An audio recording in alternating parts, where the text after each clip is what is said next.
今日も音鳴る現場をディギン神戸メリケンプロレスリディムにまたがり今聞きトップレスバッドマックルコンフロム078音のアサシンバッマンのブローダー燃える魂 Yeah ハハ今マシュアルプロレスラーがのろし上げてここに下ろすアンカー集まったヤバいやつらが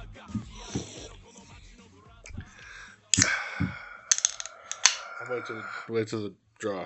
Hold on. Ooh. What's that? What are you drinking?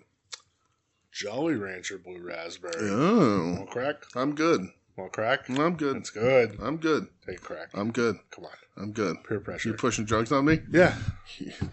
Typical straight edge fuck. Yeah. Caffeine's a drug, you know. I don't give a fuck. Oh, it's good. That's as advertised, That's right? pretty good. Yeah. All right. Yum. Mm-hmm. Blue Raspberry Jolly Rancher C4. There you go. Let's rock, fuckers. Hello. Welcome to WeNeedWrestling. Hi. I'm hey. BJ, that's Brett. What up, baby? And we won't be 4 hours long this week. No. God, we say that Maybe. now. Maybe. I don't want to be, but you know, that's not true. Not something we ever plan. So you love going long. Whenever I can. Welcome to WeNeedWrestling. There will be a Royal Rumbler this week, so everyone who was disappointed last week, get ready for the number one. Too bad. Yeah, get ready for the 2013. Number two. So sad. Royal Rumbler. Number three. I don't know. Do you remember Suck my ass. What it is that the next one? Yeah. Don't say it, but just. No, I remember. Oh, I remember now too. Okay, Come on, dog. Come on, Playboy. Still say it. You'll hear it later. Yeah, but I guess we'll start with banter because that's how every good wrestling podcast begins. Is this what we do? Banter. How are you, pal? How's things? How's business? How's life? Killing's my business. His business is fine. All right. Ooh. No, man, I'm good. You know, Mm-hmm. It's cold. Okay. It's gonna get real cold next week. Yeah, brother. Like, There's a little line in front of the numbers. Yeah, sure is. I don't know what that means, but it's there. Yeah, it's cold, man. I mean, granted, It is. we're middle of January, so it's as expected. But still, last winter, I don't think we had a single negative day. No, it was very nice. It was mild last winter. It's been mild the last few winters. Actually. No, but for real, I'm good, dude. You know, Eagles moving on. That's always a good thing. It's always a positive in my life. So, sure. Eagles Rams on Sunday. Can't wait. All right. Go friggin' birds. All right, go Birds. What's up with you? Nothing, man. Anything interesting? Mm-mm. No? No. Nothing at all. Nothing at all. But on my own this week, so I've been eating pizzas, and pepperoni pizzas. I had a pepperoni pizza. I had some walking tacos. I ate I made myself a cheesesteak. Look at you getting all creative. Not really. It's all simple frozen stuff that I can fry because I don't know how to manage my own you. life when I'm alone. Wow, it's true. That got depressing. Well, it's not depressing. I just fall into avoid and end up doing nothing. Just going, what's going on? How come I have to manage my own shit? Wow. But nothing, man. It's been cold, like you said, and so I did. Went to. This is the time of the year where you don't want to do anything. Right. We did go to Blind Cat Brewery in wonderful Pittston, Pennsylvania the other day for a Letterkenny trivia, which sounds like a very unfunny time. Well, Letterkenny's very funny and trivia's fun. It's debatable. Letterkenny's very funny. It's wild that you don't like it. It's very funny. But we came in 10th place. Wow, you guys fucking suck. Out of 14 people. Oh, no. 14 teams, yep. Michelle and I haven't even finished the series yet, so we probably shouldn't have been why did you? Been at a trivia thing. You got peer pressure into it, didn't you? Well, no, it was fun. It was supposed to be Tatum, what the fuck? It was supposed to be for a friend's birthday, and then it wasn't. She backed out. And then it wasn't, yeah. And so we just went anyway to hang out with friends, so that was that. I will tell you that that the Blind Crab Brewery has like board games you can play while you're hanging out because it's just you bring your own food or whatever. But like you didn't have to write down the answers, did you? Because I wouldn't have given you that job. Listen, I told that story to everybody because the guy was like, "What if will people come back if we do a WWE trivia?" And everybody looked at me and I was like, "Yeah, we'll clean up as long as I don't have to write the answers." Yeah. Which well, any trivia master worth their salt would have been like either they knew what this was or let me check to make sure like what the like because clearly this is just like a miswriting thing, but whatever. That still bothers you to this day. Yeah, it tears me apart on the inside. But it was a good time. But they have board games that you could play, like if you're just hanging out or whatever. And somebody stole their WWF board game. What a dickhead! Yeah. Why would you do that? So when I talked to them, so mean. I know like friends of friends own it, and so I was like, "Do you know what one it was?" And I showed them the cards because I was like, they stole it because the Rock's rookie card is this. And they're like, no, the cards didn't look like that. It was an earlier. It had like Papa Shango and stuff in it. And I was like, okay, all right. So that's mean. Why? But yeah, somebody stole. I hate that. I hate that shit. Yeah, really dumb. People are awful. Fuck. So how dare they? But there's potential WWF trivia coming there. I know there's are they doing like Marvel trivia too? I don't know. They're doing. I saw some Marvel trivia advertised somewhere recently. They're doing fish trivia, like the band, in a couple weeks. I couldn't want to go to something any less. I know, than me that. either. Me either. Not my thing. Get at all. me the fuck away from that. Absolutely agreed. Now, if we're talking like haddock and salmon, all right. Well, hey, here's a piece of this fish. Here's your trivia. What is it? Okay. All right. Sure. Let's do this. But yeah, it was but it was a cool place, and they a deliciously cooked Chilean sea bass. But it's a nice little place. It's just open, and you support the local peeps. So it was nice, but we did not win. Damn. I did manage to dodge two people. One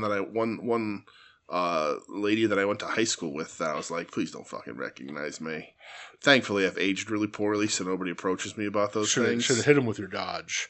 Like your Al Bundy. But not 1, 2, not 4, interested. 3. Give the ball to Al Bundy.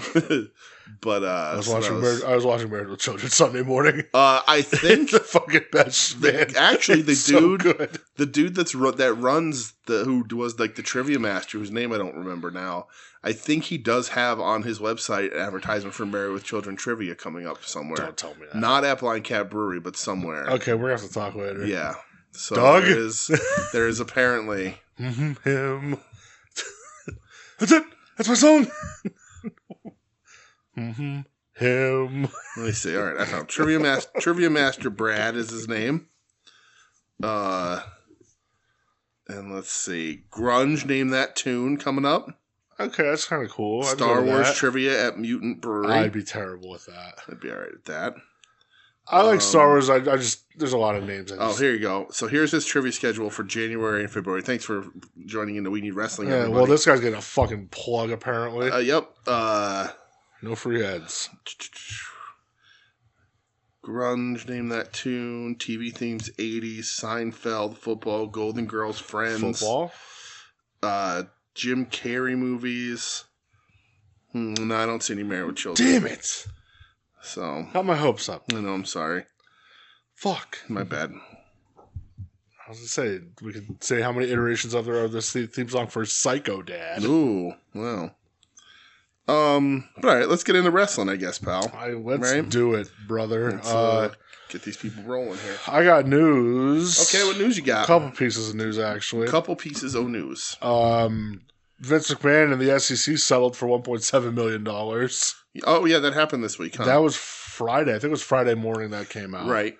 Which had prompted a bunch of people to believe, like, yeah, well, that's it. Uh-huh. He's innocent. I'm like, no, you dumb fucks. Like, this is something completely different. Yeah, no. These are SEC filings. Like, not only is he not innocent, he agreed to pay money because he's guilty of that thing where he used company money to pay for things he shouldn't have. Reading comprehension's hard for a lot of people. Media literacy is really tough right now. Another thing that came out, and I don't know how true it is, but Darby Allin's off TV so he could train to do Mount Everest. What a monumentally stupid idea.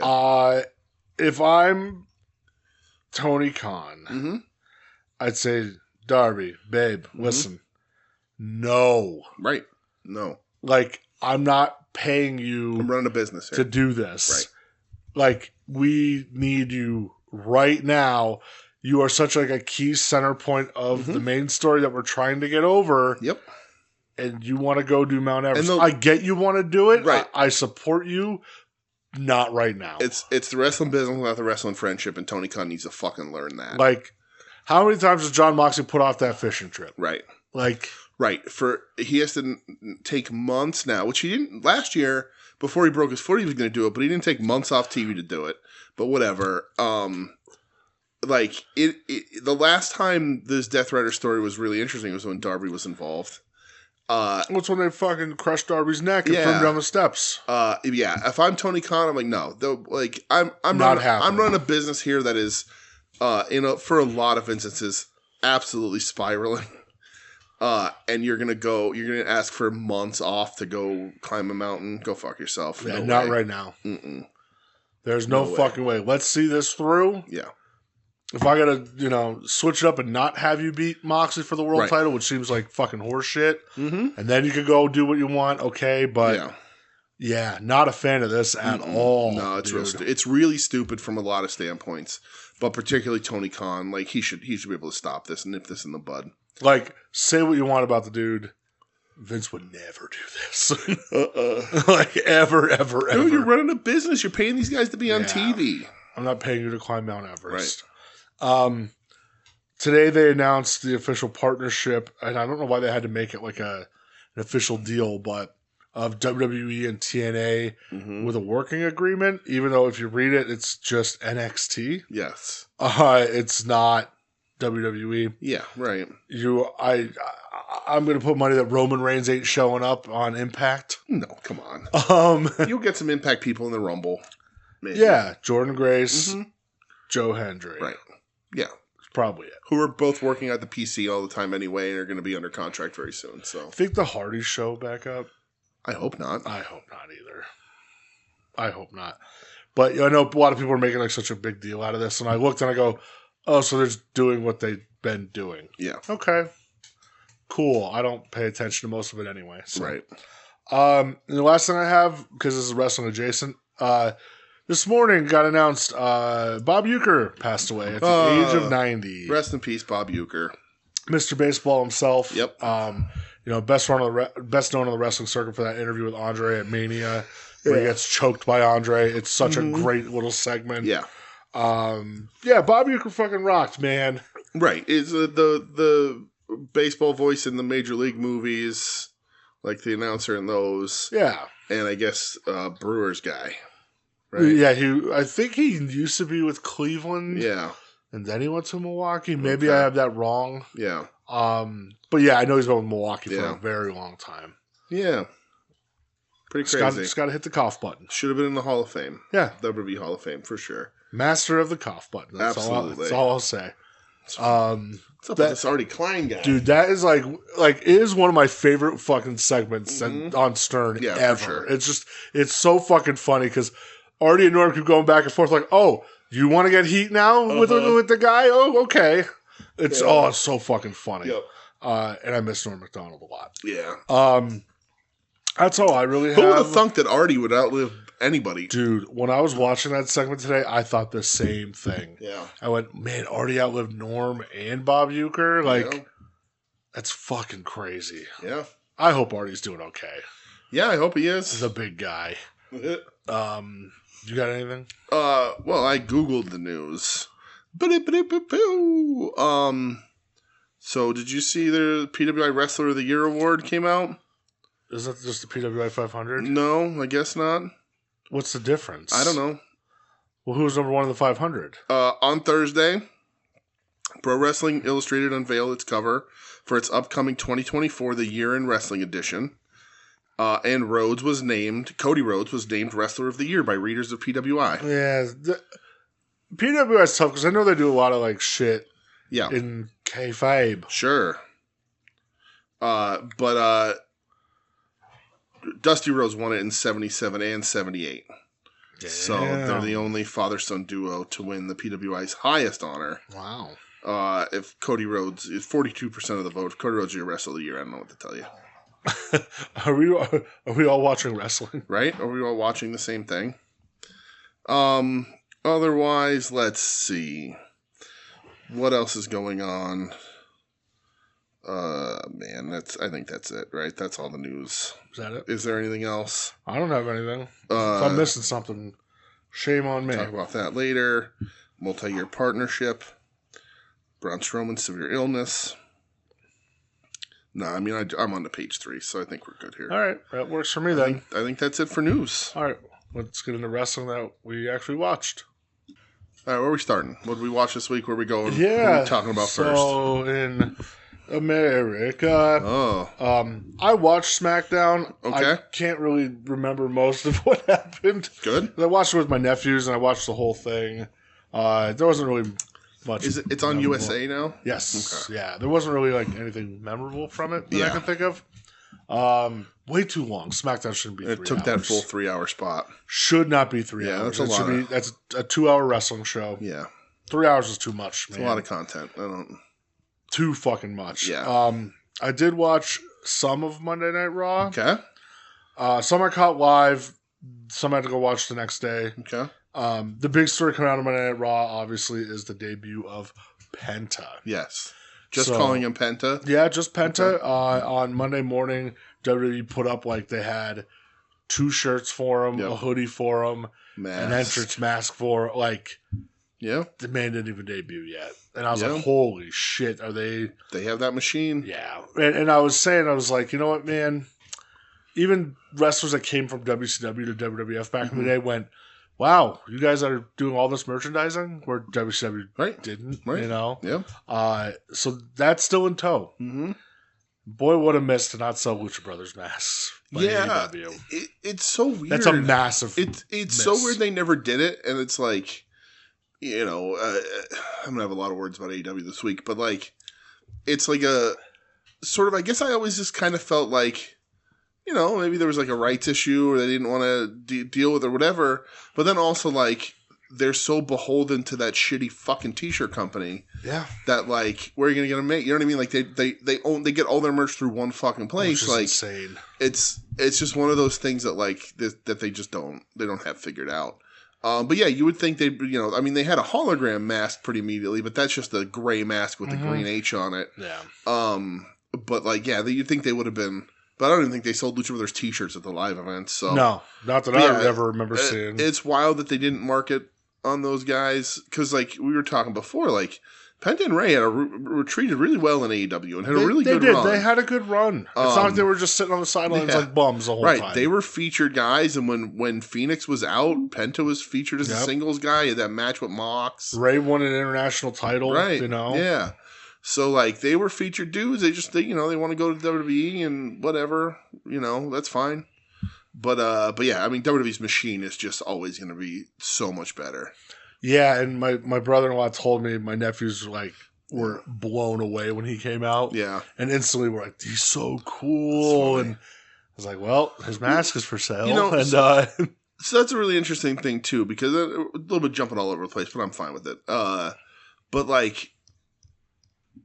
you know, and I didn't see the match. I saw clips of it. I saw everybody talking about it, obviously. The match is very good. Yeah. Yeah. And there's the reports of him going too long and the promo and pissing people off and they need a bump on it, whatever, I don't care. But and I understand that from AEW's standpoint it's a re-debut. But the way the WWE handled Penta's debut there versus how AEW handled Kenny Omega's debut in their company is really a shocking gap in quality that will be studied when AEW eventually closes. Because I don't know, if Penta wasn't in AEW, the question will always be will WWE actually have interest in these people if AEW didn't exist? Because they wouldn't have. So they tried to get him back after Lucha Underground. Did they? Yeah. Okay. So there was interest even back then. So hopefully they run back him, Chelsea Green. But fuck that, him versus Io Sky. Yeah, him and Io. That'd be sick. But you look at like AEW having their top guy back in Kenny, and they do very little with him.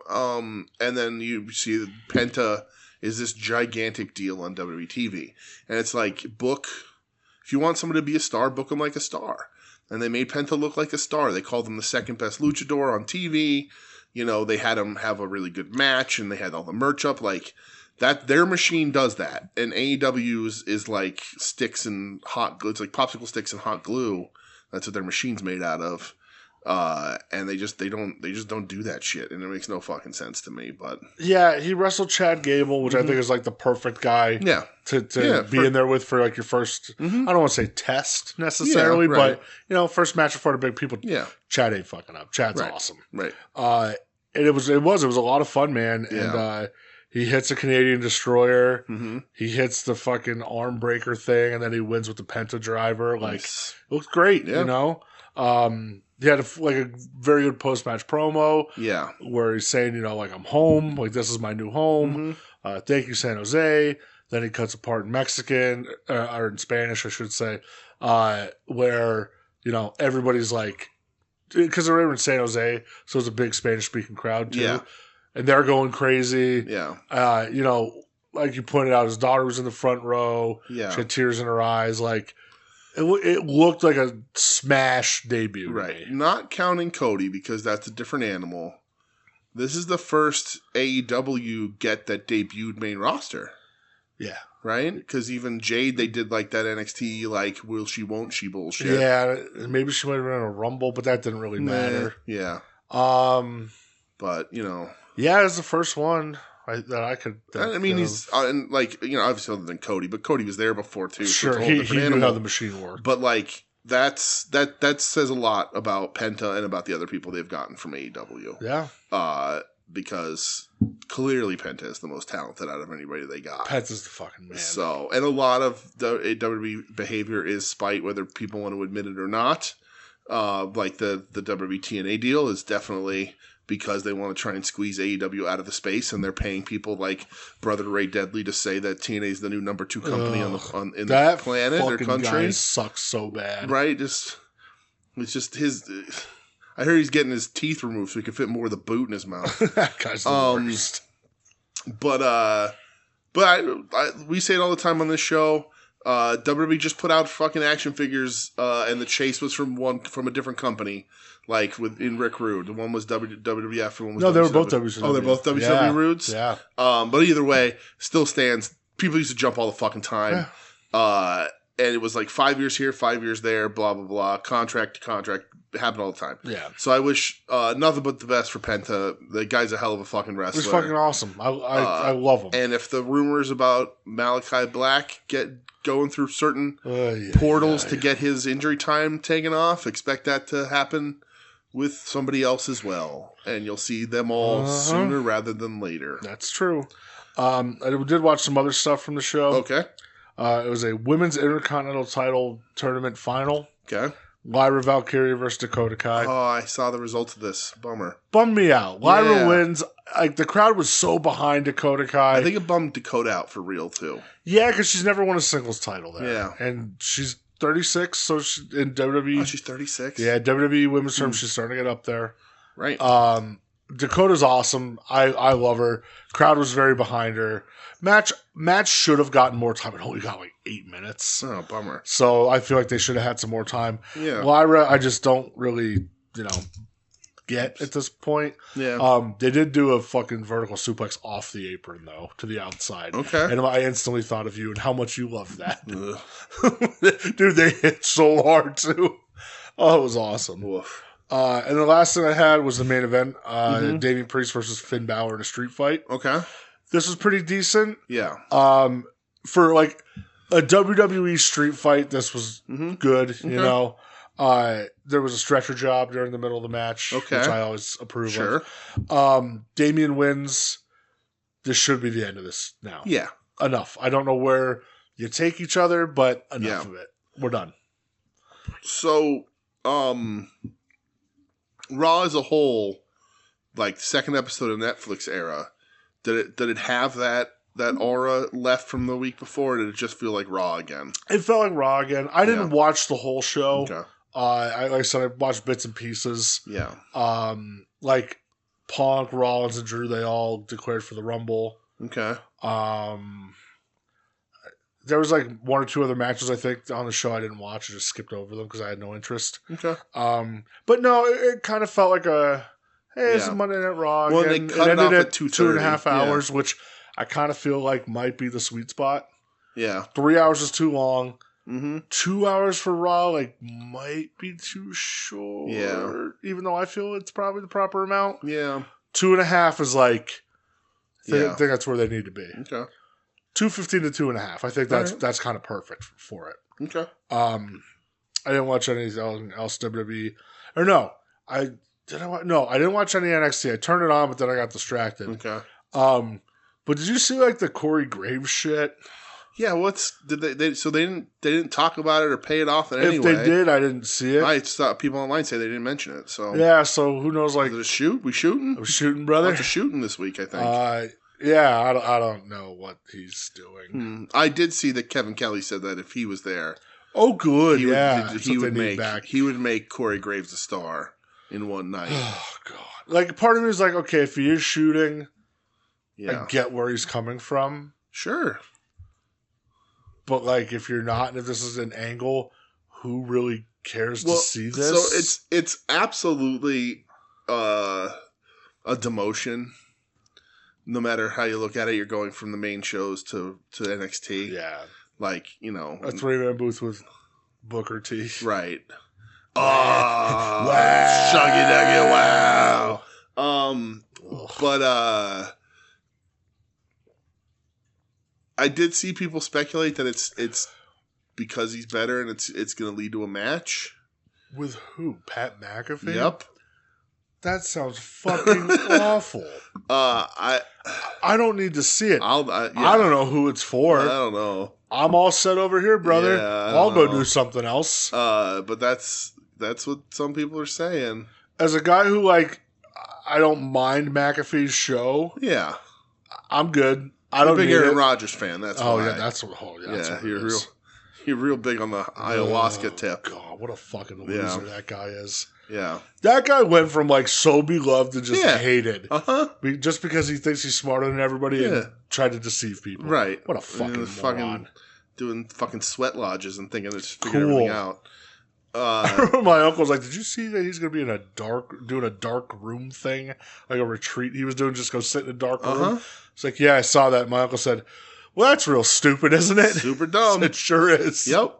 I remember all those years ago when his family came out and they were like, hey, this dude fucking sucks. Hey, we sent him Christmas presents and he sent them back. Yeah, and everybody was like, no, there's stuff we don't understand. There's some bad blood there. Some bad Maybe blood. Some business dealing. Yeah. No, Aaron Rodgers just sucks. He's just a real mean guy. Right. He just fucking sucks.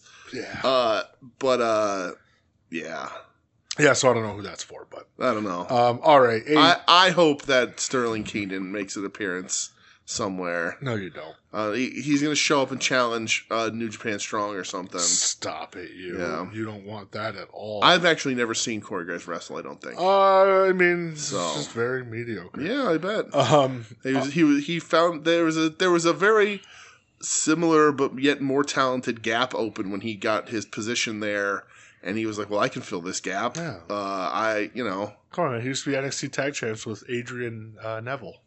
Oh, really? Yeah. That's funny. What I'm saying is Corey Graves tried to just be a CM Punk ripoff in the hardest fucking way possible. Yeah. And it worked for a little bit till his neck went because there was a void there, but... Come on, man! You don't know the first rules of punk rock. Oh yeah, what was that about? Because he got drunk and went on Twitter and he was complaining about Punk. Was that what that? But that was from this week, wasn't it? No, that was a long time ago. Because he did the same thing. He said something about this week is when punk he rock didn't. No, that was it just made the rounds again. Yeah, because he gets drunk and goes on Twitter. Because the first rule of punk rock is loyalty. Yeah, and I was like, I don't think that's true. It's like you held my kid, and great. Cool, dude. Yeah. And then he's like, I'm not mad at you. I still love you. Okay. So cool. I was like in and around whatever for a while in that way of life, and I don't remember a rule book being handed out, but maybe that's just me. Well, listen, I get ethics, but or an ethos even. Maybe. I did once hear a band bitch about how nobody was loyal anymore as an intro to their song about loyalty. So yeah, but God damn it, hey, Corey Graves just a big Rick to Life fan. I wouldn't be surprised. Mm-hmm. Fucking Rick. Oh God. All right, AEW time. AEW. Oh boy. Collision. I'm gonna preface this right up front. I fucking hated this show. So I don't have everything written down. Okay. I just have stuff that I thought was interesting. I was real mad. Like, this ruined my day yesterday. I liked the Hangman promo at the beginning of the show. Okay. Not so much because he was focusing on Christopher Daniels, more so because he was focusing on himself. Yeah. Where he still goes back to how Swerve broke into his home, and that just completely ruined him as a man. Right. And I love that. Yeah. And he's so telling Daniels, like, you put your hands on me, and like now, like you are gonna get the guy that I have no regret. Yeah. Listen, I understand it's Christopher Daniels, and like who gives a fuck? But Hangman's doing good stuff. I like the Hangman. I like Hangman too, but like we get a CD promo later about this too, and I'm like, is this really the best thing we have? You called me old, right? This is the best. This is the best thing we have. Like, you called me a dinosaur, dude. This is what you're doing with the fucking. Like, you're a top star, your first fucking world champion or second world champion, whatever the hell he was. I guess Jericho's first world champion. Hangman wrestled the first match. Yeah, there you go. But, like, so you get this dude that's, like, been at the top of your company his entire time, been a consistent draw for you. Been crushing it. And you're like, TV program with Christopher Daniels that's going to last more than 2 weeks? Okay, what a dumb fucking idea that is. I agree. We also get the Jericho promo where this is the soft launch of Cope is a Dope. Which is a perfectly Chris Jericho thing to say, a perfectly 2025 Chris Jericho thing to do. Listen, more on Chris Jericho in a bit. And then Edge says that he's been called Paul Bunyan his whole life, which I'm like, when, who, by I've never heard a single person call you Paul Bunyan. Yeah, this is, I don't understand. Do you have a blue ox? I'm very confused by all of this. This week I'm also very much get Edge off my TV. But Edge Jericho, oh boy. Huh. Yeah, more on things later. Yeah.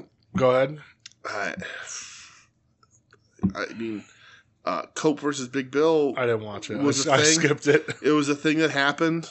I still think there's a ton of potential in Bill. Me too. I agree. But like not doing this shit, but like the look, and he is a at least passable, but probably more than passable wrestler. But like near 7 foot and that build that he has, like the dude should be a goddamn star. And he blows heaters. He absolutely does. One of the shining moments of this show is Pac versus Commander. I thought so too, man. It was a fun 8-minute match. It's a fun 8-minute match. I came out of this saying Commander should win more. Yeah. Pac's great, but I need more Commander wins. My current state of AEW viewing taints everything I watch, particularly this Collision, because this is just, I just ask why. Why is this happening? What does this advance? Because when the Death Rider's involved and they're supposed to be the top heels of the company, I'm like, everything they do then should be sort of involved with that in a way. And they're like, well, Commander did this in the C2, and this is Revenge, or whatever. And it's like, okay, I don't... That stuff is a stretch. I do agree with that. Like, even last week when they had Buddy versus Ospreay. Right. Like, well, Ospreay beat Brody in the C2, and Buddy wants revenge. Right. It's like, well, that's stupid. Yeah. This one, like, okay, Commander came out to confront Moxley in the ring during that last Rampage, and I'm like, okay, it's like couple weeks ago already. Yeah, right. At this point, why are we still trying to connect this? It just seems like, I mean, one, know that nobody watches Rampage. Nobody did watch Rampage. But also, it just seems so disconnected from anything else. I'm just like, yeah, this was fine, but why? Can we not come up with something meaningful for these people? Instead, I don't know, whatever. But it was a fine match, for sure. The Outrunners, Death Rider. I skipped over it. I didn't watch it. So after the match, care. Claudio's like yelling at Yuta after the match. Oh yeah, I saw that part. But I don't understand why. because Claudio's still treating you like a young boy. Yes. The one thing I don't like about it is commentary didn't point it out. Right, and I'm like, why wouldn't you point it out? Is this like, are we still teasing will he, won't he, Yuta thing? Because that's long been dead. Yeah. He won't. He's there. He's a Death Rider. He's a little shithead, yeah. But he didn't do anything wrong in the match and they won. I don't know. It's like he's mad that he got the pin. Sure. This collision is a fucking disaster. The Hook program has been forever long. That is just terrible. We got a hype video here. I don't, and you know what, Brett? I don't think it's over, and that's a disappointment. Yeah. Let's see this. Oh God, that CD thing. Brody King versus Trevor. I'm not Jungle Boy Blackwell. I have here a guy looked like Jack Perry. He looked just like him. My note is that's just Jungle Boy. You can't fool me. Yeah, he looked just like him. He shaved his head. He shaved his beard. It's Jungle Boy. Grew a couple inches. Glad to have Brody with Julia Hart. Yeah, I was very happy about that. I like them the Beauty and the Beast pairing. And you know he hasn't put out his Instagram video like we talked about last week, but Malachi's gone. Seems to be. And we've talked about this before. Buddy just re-signed, but who knows what that's going to be. But don't lose Brody, you fools. No. Keep that man and it forever. Seems like with what Ospreay gave him Buddy the co-sign last week, and then this backstage Edge gives Brody the co-sign. Yeah. It feels like, okay, maybe we're going to do something with They mentioned that Brody just wrestled in the Tokyo Dome. Yeah. And then Edge and I was like, my initial thought, though, was that are they going to, when this Death Rider thing is over, is Edge going to lead his own dark faction like he did in WWE till they kicked him out of it? Yeah. And we're going to get Darkness Edge. I don't think that's happening. Cope Black, where he has like Brody and Buddy, but who knows? I did like it though, where he's just saying, "Take the reins. It's your turn. Go. Do what you do." Yeah, Brody's good. Use him more. And one thing and it's a tiny little thing that I like, even in this, Edge didn't ignore Julia Hart. Right. He said, "I respect you, Brody," and he looks at her. He goes, "I respect you too." Yeah. To me, I was like, okay, that's good. Don't make her an afterthought. Right. You know, I thought that was though she's nice. Seemingly forgot how to wrestle, but that's fine. She also hasn't wrestled in how long? Right. She'll relearn. Give her some time. And she was out probably for the same amount that she's ever been in. Yeah. But match of Collision, Garcia Shibata. 100%. Love the finish. Well. Yeah, no, this is the best match. My mind got twisted elsewhere. Of this Collision, absolutely.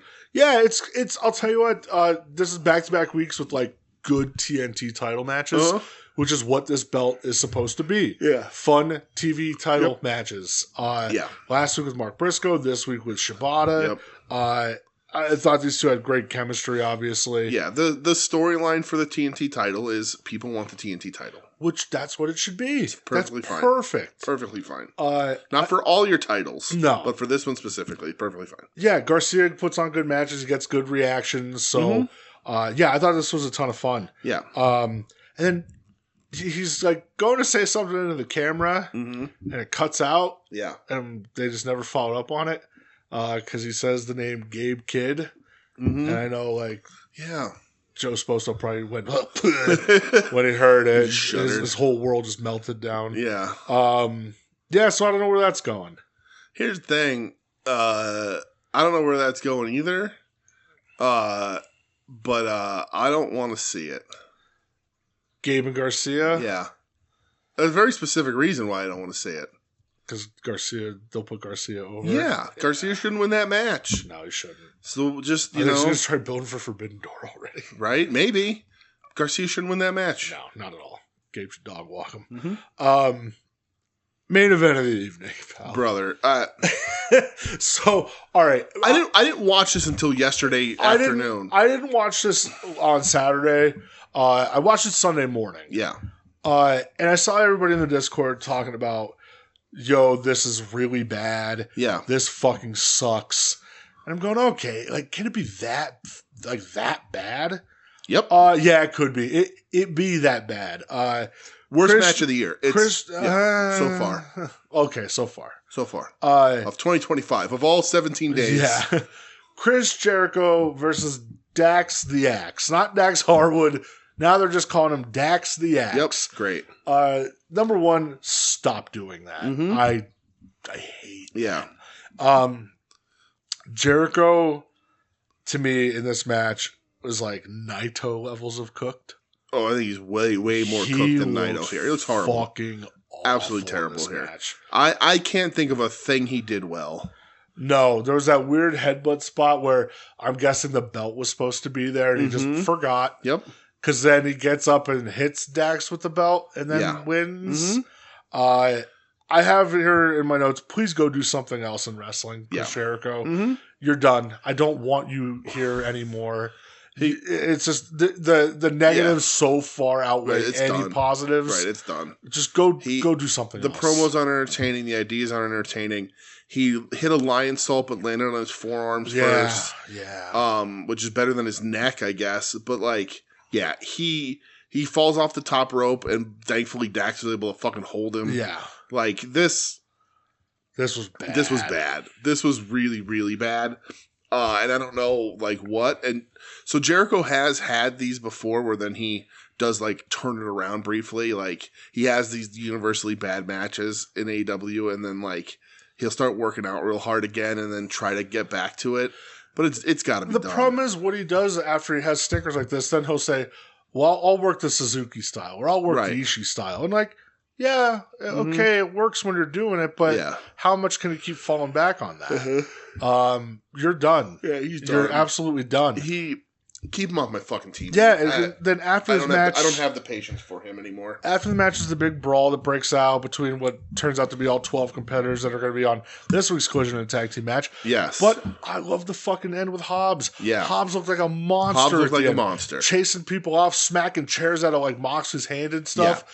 He looked awesome. I was like, dude... So there it is. The Death Riders do sort of get punked out again a little bit by one man, but Hobbs is the main factor that Mox hides behind Marina. Yeah, which is funny because Mox is not a tough guy in this scenario. No, but yeah, Hobbs looked really good here. So that was really cool because I wasn't incredibly hopeful that he was going to look really good going into Dynamite. He did. But I have a question for you because of the mindset I was in. This is from me, not from anybody else. On this Collision, okay, is there a single program that on this show that has been going on? There's a couple storylines happening on this show. Would you keep any of them if you were Tony Khan and you were wiping? We gotta reset, hard or soft reset. I gotta get rid of some of these storylines. And I don't mean Death Riders because I think we all want to keep the Death Riders, but I'm more so Jericho's involvement with them. I would eliminate.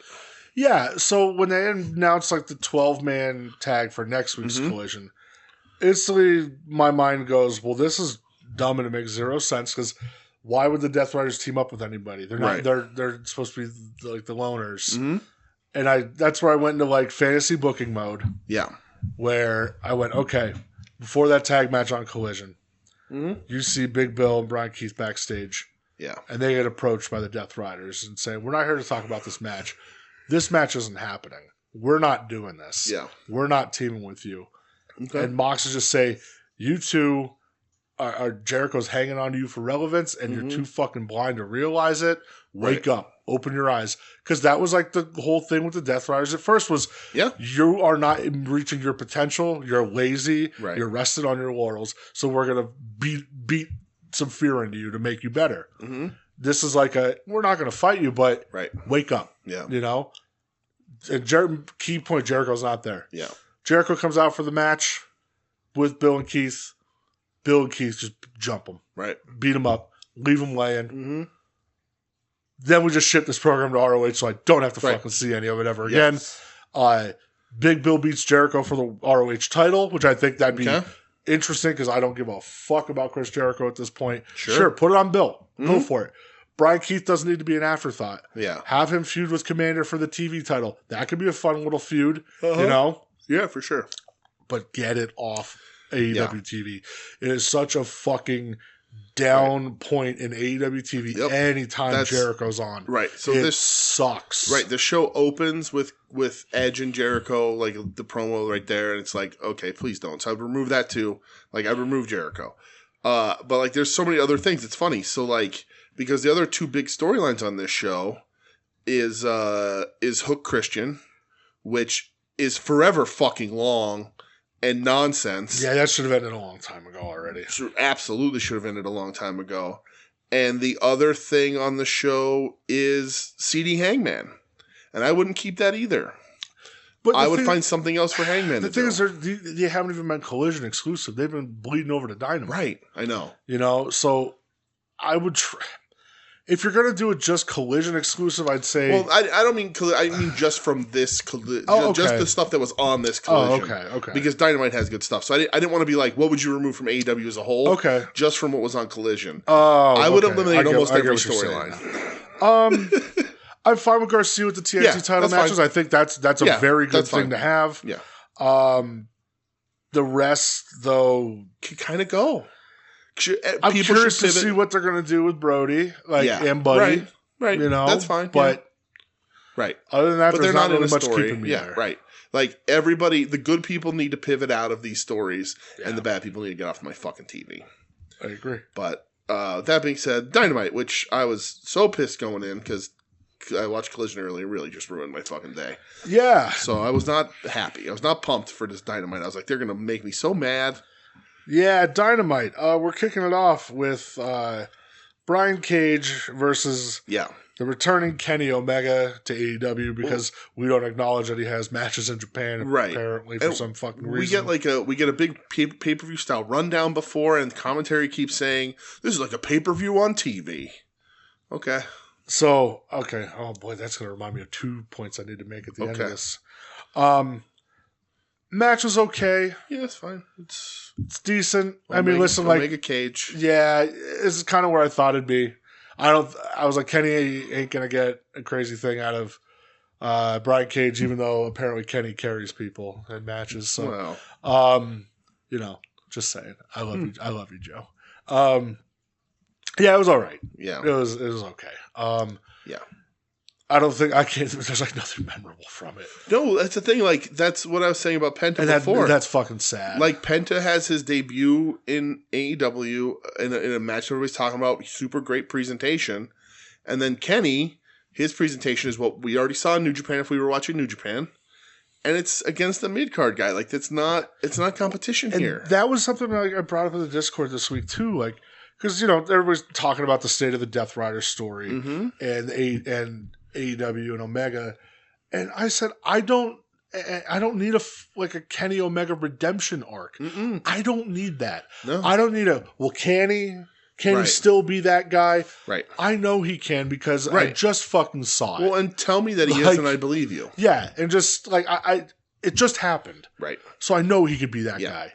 I don't need a former enemies joining forces to fight off the. I don't fucking need it, dude. Right. I need Kenny Omega in a goddamn main event. Right. I need Kenny Omega fighting for a world title. Mm-hmm. As Marcus said on Final Wrestling Place, if you got a horse that's ready to run, you run it. Right. And that's Kenny Omega. To me. Yeah. If he's saying, I'm ready to go, then go. Right. I don't need this other shit. I just don't. It doesn't. Yeah. I don't want to say it does nothing for me because I do like. I love Ospreay. I love Fletcher. I love Takeshita. But, Kenny doesn't need that right now. No. If they're still going with this Ospreay callous fucking shit, I guess go for it. It's but the weirdest Kenny thing. Doesn't need to do it. No. Kenny doesn't need to be in this. Mm-mm. Kenny needs to be at the top of the fucking card. Mm-hmm. Kenny needs to walk in. I feel like such a fucking nerd this week because I was fantasy booking to myself. And I'm just like, Kenny needs to walk in and say to Moxley, listen, you talk about this place and people lacking something and people missing something. I'm here. Yeah. This is what you're missing. Right. I'm not backing down. Put the belt on the line. Yeah. That's it. That's all you have to do. I agree. I think we talked about it last week. Like fuck. Everything should have shifted. And then have Kenny win the belt. Right. Everything should have shifted to Kenny as champion. At least pursuing the championship. Yes. He's perception wise, he's your top guy. Wrestling wise, he's probably still your top guy. Internationally, he's your top guy. Like everything about him. So like wrestling companies do well when the actual top guy is the guy on top. And like then, that leads to Hulk Hogan having titles for 90 fucking years. Of course, but you make money. Top guy, you make money. The ratings go up. You make money. And the fact that Tony Khan does this with everybody who returns, he feels they need to hash out the previous storyline that got interrupted because of an injury or whatever. When they come back, great. Can't wait for the Golden Jets reunion. Right. So, like, they did, Excuse me while I throw myself off a bridge. That's what he does across the board. Look what he did with MJF and Cole. He strung that fucking thing along.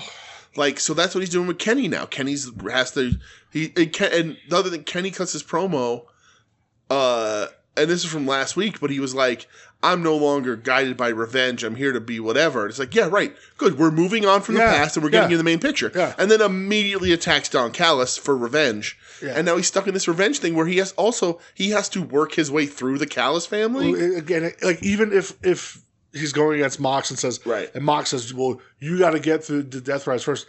Kenny goes, no, I don't. Right. That's not going to work for me. Mm-hmm. What are you, a bitch? Right. You got to hide behind these guys and provoke it to the point where Mox goes, all right, fine. Right. That's all you have to. If that's simple, the case, it's simple fucking storytelling. If the story you want to tell is that yes, he has to work his way through somebody, then the first guy he faces, he fucking annihilates because it's Kenny Omega and we want him to look like a star. V-trigger, one-winged angel, just 1, 2, 3, gets up, wipes his hands, gets some all right. Right. And instead in this match against Cage, he hits his knee and it goes off to the side because he doesn't knee people in the face for real. Yeah. And commentary, and this is my Taz pet peeve his entire career in commentary. Stop it, you.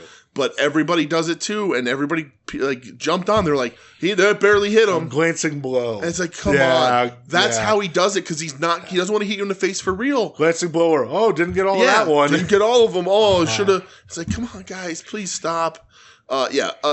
Match was fine, but just the not fucking direction I want them to go. Book your stars like fucking stars, please. Yeah, because then afterwards he gets jumped by Archer and Fletcher, and Ospreay makes a save, but then Takeshita comes out, and they end up Takeshita and Fletcher lay out Omega and Ospreay, and it sucks because it's like okay, listen, like you have those four guys. Yeah, I love them dearly. I really do, and they're gonna put on bangers. But I've seen Omega Takeshita. I've seen Ospreay Takeshita. I've seen Ospreay Fletcher. Yeah. So what? Just Omega Fletcher? So yeah. And I'm not gonna be mad that like you're running back those matches, but those matches are so good that I remember them. Right. Like I don't know. I don't want to complain about these four guys. Right. It just feels like there's something more needs to be done. Right. We're in a slightly different territory, right? I understand saying like, oh yeah, I don't want to complain. Oh, I'm gonna have a good tag matches and good singles matches again. Oh, woe is us, right? The problem is, and I didn't always feel this way, but I've been thinking about it a lot. And I was actually talking at Michelle. I won't say to because she doesn't. She doesn't. She's very kind to listen to me, but she doesn't often have especially on new wrestling, a lot of stuff. She does like engage, but you know what I mean. This company is circling the drain, and I don't want them to. I know, like I said, like Collision really put me down and whatever, but like 50, they went from 3,000 people in 10,000 seat arenas to 1,500 people in 1,500 seat arenas, and I wanted them to drop down in size and make the crowds better. And the crowds haven't been better; they've just been more filled in, whatever. Yeah. But this is not the goal for this company. It's not where they want to be. And we talked about this before. Like, there's a WWE machine working on all facets against AEW actively. Of course, yeah.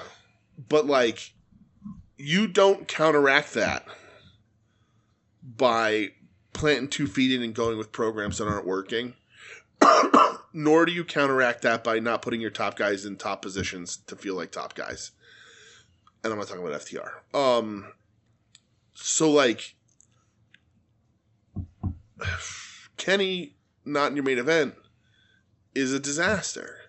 So, I'm really down on AEW because, and I think this is a good Dynamite, but it's because we're in a different area now because they're not, I don't think they're doing well.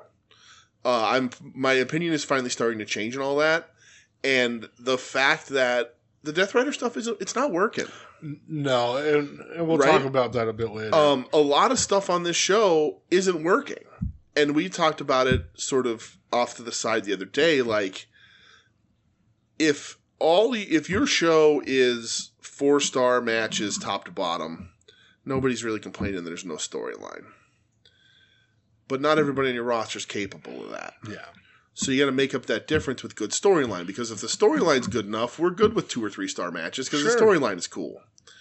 But they don't have the storylines for that. And it's like, well, how are you going to fix it? And Tony Khan just digs his feet in the ground and goes, well, we're going to run all these programs out until I feel like they're done. It's like, no, Tony, ratings are down, attendance is down, WWE's still coming at you, both barrels. Sure. Start moving pieces around and say, okay, this didn't work, I'm going to pivot. I know that we as wrestling fans have a lot of unanswered questions from our history of wrestling, looking at you, Vince Russo, of like, why didn't this end? Why did it just go away? Or whatever. And I understand the want to not just drop something so that fans aren't like, well, we never got payoff for that. Because some people there's got to be some people that like anything on these shows. There's got to be some people out there that like Chris Jericho still. So like, they don't want to see the Jericho stuff just go away. But like you said with Marcus, your horse ready to run them, and you're not doing that. And it's extra frustrating because you're down in every measurable possible, and you're refusing to run with the man that you have. And I said this to you too. I don't know what the ratings were for Dynamite. I don't know if it would attendance is we saw what it was for the last 2 shows or whatever. But like, if the needle doesn't move with the return of Kenny, maybe the needle can't move. Maybe the needle's where it is. See, it's tough because it's like if it doesn't move with Kenny, but you're not putting him in a spot. Right, exactly. What is it then? Is it the spot or is it Kenny? Is it, I want to see Kenny, but I'm not going to tune in to watch him wrestle Brian Cage? Yeah. But like if it was Kenny confronting the Death Riders right away, which it fucking should be. It should be. Then, but, instead you have Edge doing it, and it's like, I don't care. Edge should be a mid-card guy here, not your main eventer. And I genuinely think it's because Tony Khan likes playing with these toys. I think he genuinely is like, well, I like these guys. Because, to quote Chris Charlton, he's a money mark. And I can't get suspended from this show because it's our show. You're being suspended. That's fine. We can reach out to the board of directors and see what they think. But, but like, I don't know. It's AEW. I've tried, and I don't. Again, I'm not stopping watching by any means, but like, I've tried to be like hopeful that they were going to right this ship in some way. And every time I feel they have an opportunity, they're like, "But we're doing this right now." And it's like what you're doing right now sucks. I'm not as down as you are about it right now. Like I do think, even looking on the show, like there's stuff that they do here I'm very interested in. Yeah, but then the stuff that they do that I don't like it. It's like I really don't like it. Right, and they're not capitalizing on the big things they should be capitalizing on. Now, like, for example, I loved, like, the Ricochet Swerve segment. Mm-hmm. Thought that was done perfectly. Yeah. Ricochet got big heat. Mm-hmm. Only said a couple words. Yeah. Nana hitting him with the chair, then dancing over him was such a fun visual. Yep. But then Swerve walking out in full, like, serial killer mode of, I'm not going to run. Right. You can take off. I'm not going to run. I'm just going to walk. Right. And I'm going to get you eventually, and you're going to die. Right. Love that. Yeah. Simple stuff like that I like. Ricochet has been a surprising spot of really good stuff. Yeah, Ricochet's upped his game. Yeah. Hurt Syndicate. I love Hurt Syndicate stuff. Hurt Syndicate's fucking awesome. Here's the thing. I don't have the confidence that they're going to put the tag belts on them after what they did with them this week. If you don't, then there's a big fucking problem. There's a big problem. Because clearly the crowd doesn't give a fuck about Private Party. I'm sorry. They don't. Sure, the title wouldn't happen. Feel good, rah. It was dead by the next week. Nobody cared. They haven't done shit with the belt since. You know, the teams that they had lined up to face them, Action Andretti, Leo Rush, and Top Flight are already an afterthought compared to Hurt Syndicate. 100%. I'll tell you, I liked MVP in this match. MVP looked good. Yeah. He looked real good. Mark Briscoe looked great. Private Party, don't give a fuck about.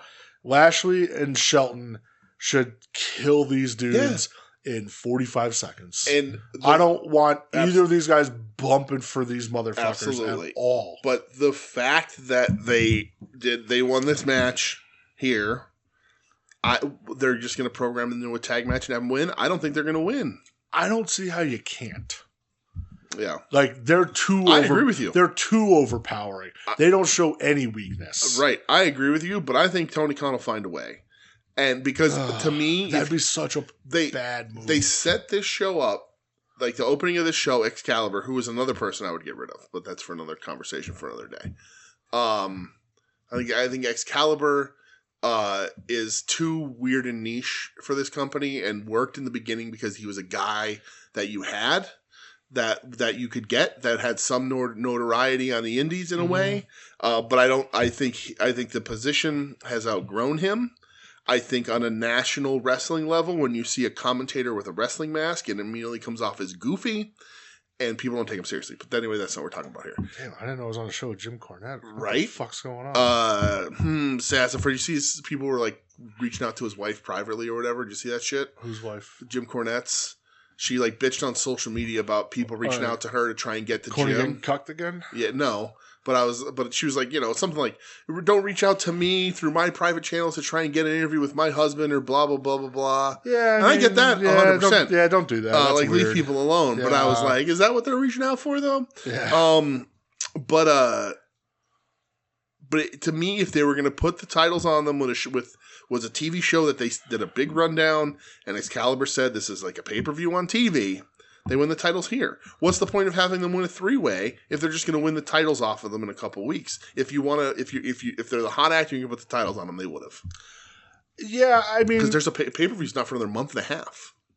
Yeah, and I don't know if they're going to wait till the pay-per-view. I don't feel like they need to wait for everything to be on a pay-per-view. I don't think they can wait that long. They could have done it here. Yeah. Especially if it's a themed show, which, what the fuck was the theme? No. Maximum Carnage. What happened? Yeah. What was chaotic? I don't know. Like, they're a DC Comics branded company, and they're going to steal Spider-Man shit. Nothing that fucking nothing. happened. Right. Nothing. That was a big... Right. That was one thing I said I want to talk about later, but we'll talk about it now. Nothing. Nothing happened. Nothing happened. There was nothing crazy. Right. There was no carnage. Nobody did anything insane. It was minimum carnage, honestly. The crazy thing happens, I guess the most graphic thing happens in the main event. Yeah. But, like... Right. What are we minimum carnage at best. Very minimum. Yeah. So you may say nothing crazy happened, but the next thing happens is a 45-minute Jeff Jarrett MJF segment. This sucked. This was fucking bad, dude. It's real bad. This was real bad. Real fucking bad. Like, both of them are real bad. Yeah. Like, listen, Jeff has grown on me over time. This was real bad. What this came off to me was that Jarrett didn't want to seem upstaged by the young kid. Yeah. So that was when he started then, like, MJF would say something, and then he, like, if MJF said skank, Jarrett said slut. Yeah. You know, like, and like your Canadian call girlfriend, right. She's out in the parking lot sucking dick. Like, yeah. And like, also, MJF, buddy, maybe this exposes more about me than anything. But he says at a point, he says that I'm going to take your old lady outside, because MJF loves to, like, feign sexual assault against women who don't want it, because, like, Karen's not going to go with him. He said he's going to take her, basically, but said that you'll know what an Olympic gold medalist and whatever's nuts taste like. I'm like, how much are you using your nuts and what parts there, Max? Because maybe it's something I don't know. Yeah, I don't know. I don't know. But, yeah, this stunk. It stunk out loud. This was fucking bad. This was real bad. And so, like, I'm the same with you. Like, Jarrett has grown on me, and I liked the idea of Jarrett, like, one last run. I thought, like, saying you wanted to go for the title was odd, because that's fucking, all locked up. Let's knock that off, please. And if AEW, if Tony Khan thinks in 2025 that Jeff Jarrett deserves to hold that world title, then there's bigger problems than I think. Yeah. that he has, but like this program is boring and really dumb. Like, and two segments in and I'm already good. Yeah, I can't see the match being that great. But like Max on a live mic is terrible, and then Jarrett feeling he has to like get the last word and double down. I just don't care. I didn't like it. Yeah, it's like your dad sucks. Well, your dad sucks more. Yeah. Well, your wife sucks. Well, your girlfriend sucks, but she doesn't suck you. Yeah. It's like, what the fuck is going on here? And then MJF grabs Karen to leave, like as like a hostage for a second. And I was just like, I don't know what's going on. Yeah, here, but it's not any good. Yeah, I mean that's the classic wrestling. Yeah, trope. right. But hide behind the woman, you know. Right, but it's just not any good. It just was. This was bad. It's real bad. It's real bad, and like long, really long. And I didn't like MJF to begin with, and like he's certainly not changing any minds here. Like this isn't good. He's not cutting good promos. And Jarrett's usually a better promo too, and it's not a good pairing. Yeah, this sucked. It screams of like, well, we don't have anything else for these guys, so we'll just figure this out. And this actually leads me to the first question that I received. Okay. Uh-oh. And quote on I, because there is no theme for this person. Oh, okay. I have a question from Doug. Whoa. Hello, Doug. Doug. Douglas. Doug. Doug asks, are Jeff Jarrett and Cody Rhodes the same, and that they're both perfectly acceptable mid-card guys who somehow ended up in the main event picture of where they're working? Ooh. Let's see. Both guys wouldn't be in the business if it weren't for their dad. Check. Both guys given titles in companies because they were there. Doug. It's not a bad comparison. I would say that Jarrett is better, but let's see how long Cody's career goes.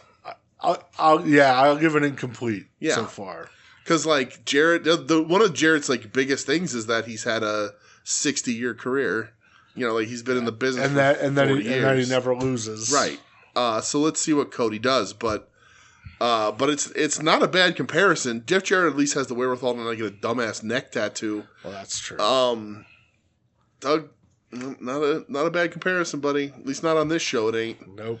I hope you ask it on some of the other shows on the network too. I want to see how that's responded to. Doug, I love you. Miss you. Yeah. I hope you're doing well, Hope buddy. you're doing all right, Doug. I hope you're minding that winner, pal. Doug. But yeah, Doug, you might hit that one, buddy. You might be right. Doug might hit a home run on that one. You might be right, buddy. Oh boy. All right, that leads to the next thing I have here. Hook versus Christian.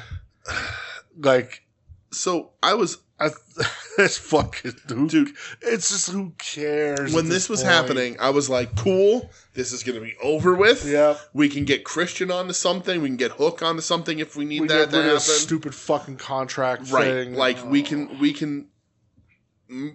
This is going to be over because there's no reason for it to continue. Here's your blow off on the pay-per-view style show, and we'll move on. And then like Taz stood up, and I was like, and I'm like freaking out in the Discord. I'm like, he's getting in that fucking ring, like he's gonna do something. He's not bumping, but he's gonna do something. Yeah. And then we do get the return of Samoa Joe, which is fucking awesome. Which is awesome. Yeah. But this program doesn't end. No, it's gonna lead to like these three versus Christian, Kip Sabian, and Nick Wade. Great. Oh no. Christian's who should get fucking run. Who's it gonna be? Hook, Joe, and who? Shibata. Oh, Jesus Christ. Right, because they were a crew before Joe left. Like, that's not fair. It's this. No, what should have happened? It's this other thing. Shibata should have taken Hook over to him to Wrestle Kingdom and left him there. That's right. And said, you need to go learn some more. Here, take 6 months, buddy. Right. Go in the dojo. Stay away from these House of Torture guys. Please don't go anywhere near these idiots. But like, go learn some more. Man. You know? So this is another thing with Tony Khan. I completely forgot that they were a crew before Joe left. So Joe comes back, and what does Tony Khan do? We got to pick up right where we left off because everybody remembers the Gangbusters program of the. I liked them as a team. Yeah, I think they're fine. I think they're fine, but I don't need to see them locked up with Christian, Nick Wayne, and fucking Kip Sabian right now because you're not feuding over anything, right? If only there was a set of belts that had just been hung up in limbo for no fucking reason. They're feuding over Taz's knee replacement surgery that he got from being hit in the head in a parking lot. That's worth fighting for. His knee went bad because he got jumped in a parking lot and hit in the head. Sometimes it happens. So, but I digress. Yeah. Women's Gauntlet. That was fun, man. I thought this was good. And well, hold on, though, really quick, because we get the Double J, and they're throwing Dustin Rhodes into that too. The old age Outlaws 2.0. Which again, if you had a tag team division and it was Jarrett and Dustin Rhodes, I've no problem. We're gonna take one run at the titles, right? I'm sure they would name them the Natural Outlaws. There it works, and then let them run all day at that. Got no fucking problems. Works. But anyway, the Old Age Outlaws 2.0. But yes, the Women's Gauntlet I thought was a lot of fun. Yeah, so I had a good time with this, and I got a text after this from Tim saying he has Casino Gauntlet fatigue. Okay, and I said, listen, I get that, but. Yeah. As long as everybody in the match can believably win the match, right. I'm okay with it. Yes. And that's how I felt about this last night. Right, and this is the first women's one, Tim, so maybe you just have women fatigue. Oh, no. Tim, man, that was a stiff shot. All right. I don't know. Anything's possible. I don't know. I guess maybe I'll catch a fuck you, a full-throated, both feet in the ground fuck you from him, but that's fine. I'm going to be the only one on the network getting that this week, but Tim, you listen to the preview, yes. That playoff preview. But you said the important thing here, because they've done garbage men's gauntlet matches. The last one, I think, had Roddy in it. And I go, Roddy ain't winning this fucking thing, They had that perfect one on the pay-per-view, and then they did it again the next week on TV, and it wasn't as good. But everyone in this match, maybe not you, Harley, but Harley brings her own flavor. Hey, feel the wrath. Feels like they could be winners. They did not get into what I will lovingly call the dregs of the women's division. They actually still had a couple ladies they could have pulled out still that would have been fun in this position. Yeah, no Serena Deeb. Yeah, no Deeb, no Taya, no Deonna Purrazzo, no Penelope Ford. That's the one I was thinking of. Yeah, we didn't have a surprise return of the bunny. Yeah, no, Britt. She's fired. The Renegade sisters aren't out there. No Britt Baker. Right, they kept. They kept it to people who anybody could have won this. Right, absolutely. And that, I go, I'm fine with that. I think that's the right formula to do. Yes. And you got little moments between Stat and Willow. Yeah. And Harley just steals everything. And, Hater's looking good. We got Megan Bain showing up, which you and I have been calling out forever. Which now the report is she is officially signed. Is she? Yeah. Okay, that's good. Janelle gets 20%. Finder's fee. It's a finder's fee. Sure. Yeah, I thought this was fun. Yeah, and it was a good time. Again, if they, as soon as Deonna Purrazzo came out, I was like, bullshit, end it. Yeah, done. But they didn't get to the point where I was like, all right, we can end this now. It didn't overstay its welcome. We all knew Tony was going to win anyway. Of course. So you're going to get Tony versus Mariah in Australia. Yes, and I like that Mariah was like, oh, she's a rookie, cool. I like that too. Yeah, just selling it. I'm going to go along with this. Because don't set her off. You don't want to remind her who she was. Yeah, just go along with it. So yeah, I agree. And I like Mariah putting over Megan Bain like she did. Yeah, she's the only person in the company that ever puts over somebody new came to TV and commentary. She was on commentary being like, "Oh my god, I left Stardom because she came to Stardom. Now she's following me here." She did that really well, too. I also like that she may have asked Taz if he wanted to go roll around now that his knee's better. And, yeah. And Taz's like, well, I got a wife. And she's like, how about you, Shivani? Yeah. And she's like, I meant in the ring, Taz. I love her on commentary. She's great, yes. And then it reminded me of Tony's story about commentary calling Taz the human duplex machine. I miss that so much. I'm the human duplex machine. Main event. John Moxley versus Powerhouse Hobbs. Yes. So, I thought this is Best Mox match. See, it's tough because like I really like the Orange Cassidy match from Full Gear. Mm-hmm. I didn't really care. Was that the one where OC got real bloody? That's when we were at. Yeah. Okay. Sting's retirement. Sting's retirement. Remember the 4-way at World's End that was kind of meh. Yeah. This one felt like another good match though of Mox's. Yeah. I go, okay, this was good. Like the fucking ear blood was gnarly. That was the most maximum Carnage thing on the show. And granted, minority here for sure. I would have had Hobbs win. I understand why you don't. Obviously, that's a huge blow up of everything you have going on. But Hobbs was treated in this match by Moxley and the storyline and everything as like a tough fucking deal. Like a big deal. Serious deal. Serious guy. Dangerous animal. Savage animal, if you will. And he was whooping Mox's ass for most of the match, you know? Right. So they gave Hobbs he got promo time, he got hype video time, and he got to have a really good match where he just whooped on Mox for a lot of it. It was back and forth. Wouldn't say it was like 50-50, whatever, because like I think Hobbs had the advantage more. He did. It's Mox. But like also Hobbs kicked out of fucking everything. Which was awesome. Everything, which makes him feel like a star. Yeah. And that's what I wanted. So we knew he wasn't going to win. You know you don't do that here. But he lost in the best way possible. I thought so too. If you're going to beat him cleanish, this is the way to do it. Yes. Like you said, kicking out of the Death Rider, kicking out of like the shot from the briefcase. Yeah. That was good. Yeah. It makes him feel like a credible threat. Yeah. It stinks that the Death Rider stuff has all been the same every time. Like they're not changing a ton in the interference ways and all that. Yeah. But Hobbs was treated with the reverence that I was comfortable with. Yeah, and there's ways you could pivot out of this, but the loss doesn't mean Hobbs has to go anywhere. No, because you know what, and after the match, like we see the Death Riders do something and they haven't done it a little bit. Mm-hmm. They jumped Hobbs, they Pillmanized his knee, right, to show like we got to take this guy out. Yeah, he's a threat. Right, we have to take him out. Thanks for waiting until that happened, Edge. Yeah, for your music to hit, and should have done the Jeff Hardy dance at the top of the fucking thing. If you're gonna wait that long, I hated that. Yeah. At the end, but with Hobbs, now Hobbs has a beef. Yeah, of saying like you needed all these tricks. Right. To put me down. And you still almost couldn't do it. I kicked out of one of your fucking tricks. And saying tricks. like, you got the win, but I took something more from you. Right. I took your blood. I took your fucking ear. Yeah, like that's... Yeah. It just feels like so like old school NWA. Like do that. I like Mox out. Did you see the pictures of him on the TV, the news stations? Yeah, he looked great. He looks so miserable. I love it, dude. He doesn't want to do just this. mean mugging it. And Renee's just all happy go lucky. But I'm glad he is, and I'm glad that that's what they should be doing more of. Also, especially because hey, it's your hometown. Right, it's where you live. They should be doing that everywhere. I agree. With every fucking local news place they should like, and they do it in some places. But like, if like they ever come back to Wilkes-Barre, they're not. They might. But if they come back to Wilkes-Barre, there's no reason why Orange Cassidy or any of these other guys that are even close to affiliated with Pennsylvania aren't on fucking WNEP with fucking Ryan Leckie or whoever the fuck is still around. Brother, I was gonna say he hasn't been on WNEP. I don't know. I don't watch the fucking news. But I got an in. I'll try to make it happen. But like, you know what I mean? Like there's like he should like.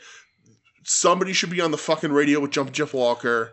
Like I got it in. I'm trying to make it but they need to do that shit everywhere. Like on PA Live or something, do something on everywhere. The vocal. I agree with that. So this leads to the second. Wilkes-Barre's the town Vince McMahon's limo blew up in. Goddammit. That's a fact. It's legendary. This leads to the second question I have. Okay. And this is from the big dog Marquez. Ooh, okay. I have a question after this. I forgot his theme song. Doesn't he? Is that close to Paramore? We certainly wrote one time, but no clue. Marcus. There you go. Marcus. Yeah. Close enough. Marcus says, my question of the week, is TK a coward for not strapping up Hobbs? TK's a coward for a lot of reasons. And as I just said, I would have strapped him up, but I understand why you can't. Remember when he feared for his life that one time? Yeah. Uh-huh. When a man essentially did a stutter psych at him in backstage. Yeah. Man, I was thinking about that today. Yeah. That really was a turning point, wasn't it? Well, yeah. I mean, yeah, for sure. I don't mean the act itself. I mean, remember when they showed it? Yeah, what a stupid fucking idea. I thought it was a dumb fucking idea then, too. And here's the thing. I understand. I all to try to get heat for a fucking match that didn't. I don't think not to get too far off the rails. I know, but it's just. But I don't doubt for a second that Tony Khan was afraid for his life when CM Punk flinched at him. Yeah. Because I 100% know that Tony Khan's a pussy. That's the only time anything like any sense of danger has ever happened. The dude's a billionaire. No, that's not true. He's been at ECW Arena. That is danger everywhere. Well, but danger of a different kind, like uncovered used needles danger. It's different. but attention deficit criminal danger. Yeah, but I 100% think Tony Khan thought he was going to get beat up by a 50-year-old straight edge guy. In air quotes. Easy. Easy. Yeah, you can back that down. Easy. But do I believe his life was actually in danger? No, he's just a fucking pussy. He's a billionaire. He's a fucking rich kid pussy. I know. I was thinking about that earlier. I'm like, man, that really was like a weird turning point in time. And, they were doing better with Punk, and who knows, business was up. If business would have stayed up, who knows? They were on a hot streak even before he came in. They were doing really well. That was a build. But it certainly hurt the perception. And it made Tony Khan too central to everything. Yeah. And he, and Punk's mind was probably already made up, but I wouldn't have kept Jack Perry either. Oh, I would have said, Punk left, you leave. Goodbye. Yep, I agree. Because what the fuck has he brought to the table? Nothing. There's fucking nothing. Nothing. Man. So TK is a giant. He's, to quote Chris Charlton, suspend me from my own show, he's a fucking money mark. But yes, I do agree. He's a coward. He should have strapped up Hobbs. Yeah, I would have. Do something. Do fucking something. Do something. Because strap up Hobbs and then have Hobbs... then have them beat up Hobbs afterwards and he needs to give up the fucking title or something. Yeah. You know who I, for a split second, thought was going to save Hobbs last night? Ricky Starks. How much more interesting would that have been? You want to talk about TK being a coward, you're going to bring Starks into it? But that's what I'm saying. Do something. Hey, Ricky, I realize, whatever the fuck weird shit's been going on. Yeah. You save Hobbs, though. Yeah. And put them back together. A better chance of Blake Bortles coming out and saving Hobbs than you do Ricky Starks. Jesus Christ, that's a throwback. That's right, Jaguars knowledge. Oh, Jaguars, because that's how I say that. Yes, Jaguars. Leave me alone. Someone your wife. Jesus Christ. Yeah, he's a coward for not doing it. He's absolutely a coward. All right, I got a question. Oh, all right, we got double question. It's an AEW question. A little double question, Jones. Also, yes. Also not no theme song. This is from Jess Bones. Jess, congratulations. Number one, congrats. Yes. Congrats today on your big news. That's fucking Love awesome. Hearing that. Yeah, that's awesome. So that's really cool. Very happy for you. So this is from Jess Bones. Hey y'all, quick question for you both. Hopefully I can keep my editorializing shorter this week.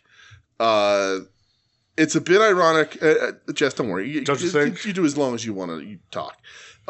It's a bit ironic considering this week my name change finally went through, but I want to talk about Dudes Rocks matches. The one I point to most is Samoa Joe versus Necro Butcher as the example of a Dudes Rocks match. I mean, I'll never say no. I was there for it, and it is 1A, 1B best independent wrestling match of all time. Yep. Does AEW have any Dudes Rocks matches? The closest thing that comes to mind is the Hangman versus Swerve Texas Death Match. P.S. The category of Dude Rock in my mind is not gender specific. I will put all Aja Kong versus Bull Nakano matches as immediately eligible for Dudes Rock status as one of them gets to the ring. 100%. Yeah, they've had a lot of Dudes Rockers. Mm-hmm. Ospreay Takeshita. Yeah. Ospreay Omega from Forbidden Door 2. Mm-hmm. The women's street fight matches on Rampage. That's where I was going to be bloody as fucking so violent. The one where the bunny bled fucking everywhere. Like Rosa does those really well. Yeah, there's one I remember where Ruby Soho bled like a fucking pig. Mm-hmm. There was Statlander Willow from that one pay-per-view where they're busting tubes. Yep. AEW's definitely had their fair share of Dudes Rockers. You even want to talk earlier days. Fucking Moxley, Joey Janela, where Janela took the fucking atomic drop with his feet into the tacks. Yeah. That was gnarly. Mox Ishii, that was like a while ago, but they had a big one on there. Fucking Omega Janela on a dark. That's like the best. Remember match. When they go through the table and shit? Yeah. That was like week 3 of AEW Dark, and Omega was wrestling Janela. Fucking crazy. Who gets 20%. It's a finder's fee. Yeah, I mean, I know they do. It depends on like your version of Dudes Rock. Sure. It could be very violent. Yeah. I think the ultimate Dudes Rocker is Hangman Swerve. Absolutely. I still think about that match sometimes. It's still probably the best, my favorite match in AEW history, I think. Yeah. Punk MJF dog collar. That was really good. Punk fucking bled everywhere. Right. I mean, that match was violent as shit. Pretty much anything Darby does except take 6 months off to climb a dumb fucking mountain to plant a flag. Oh, good for AEW. Oh, good. All the corpses will be able to celebrate with you. Oh, wonderful. Darby Brody. King. Darby Brody. Got the blood and guts. Yep. That was big. Yep, that was a sick one. There's been... I'll tell you what, man. Cody Dustin from that first AEW pay-per-view. Absolutely. Great match. Incredible. Yeah. Again, both... If your definition of Dudes Rock is like a lot of blood, that's an amazing match. And the match, I mean, it is an amazing match. Yeah, for sure. Yeah, they've had a lot. Yeah.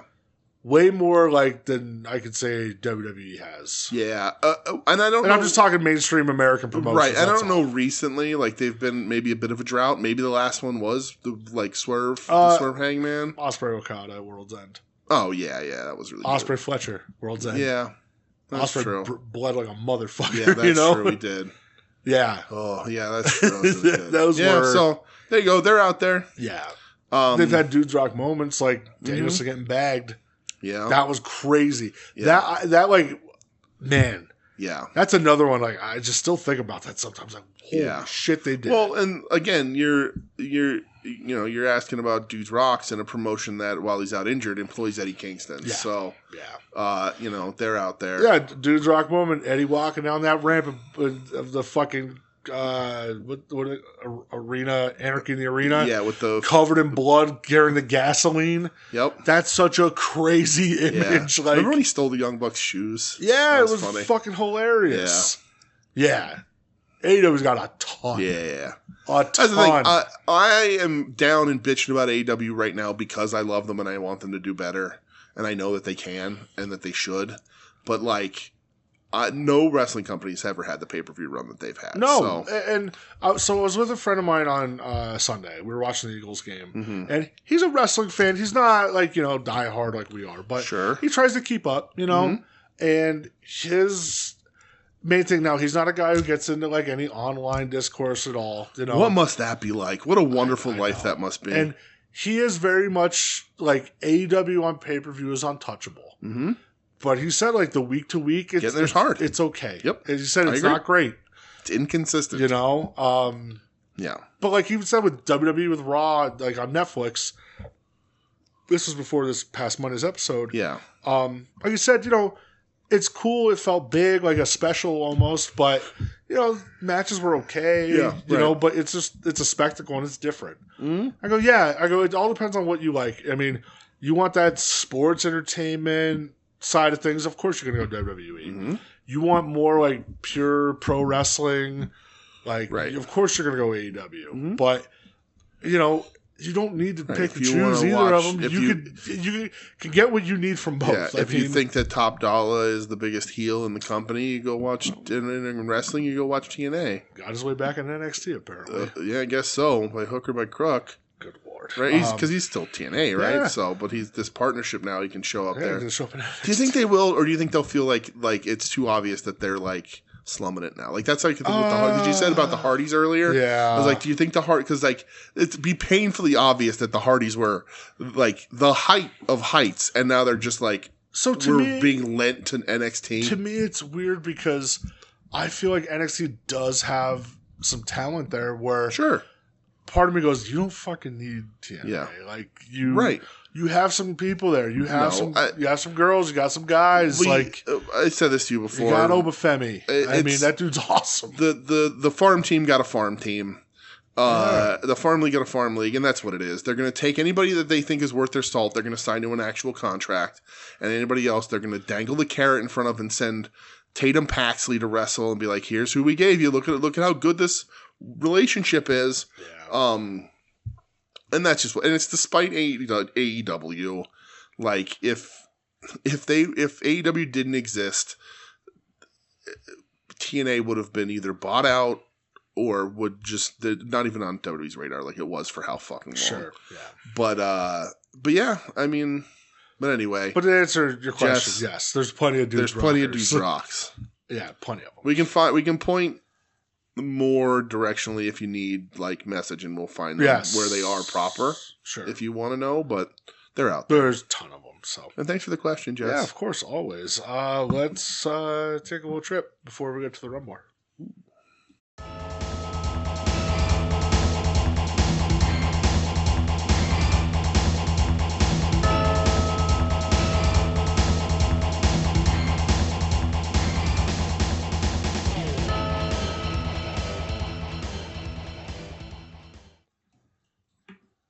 And we made it again. We're here to San Jose, California. By way of Tokyo, Japan. Yes. New Japan Pro Wrestling had their Battle in the Valley show. Yes. From San Jose. This was on Saturday night. Thank you.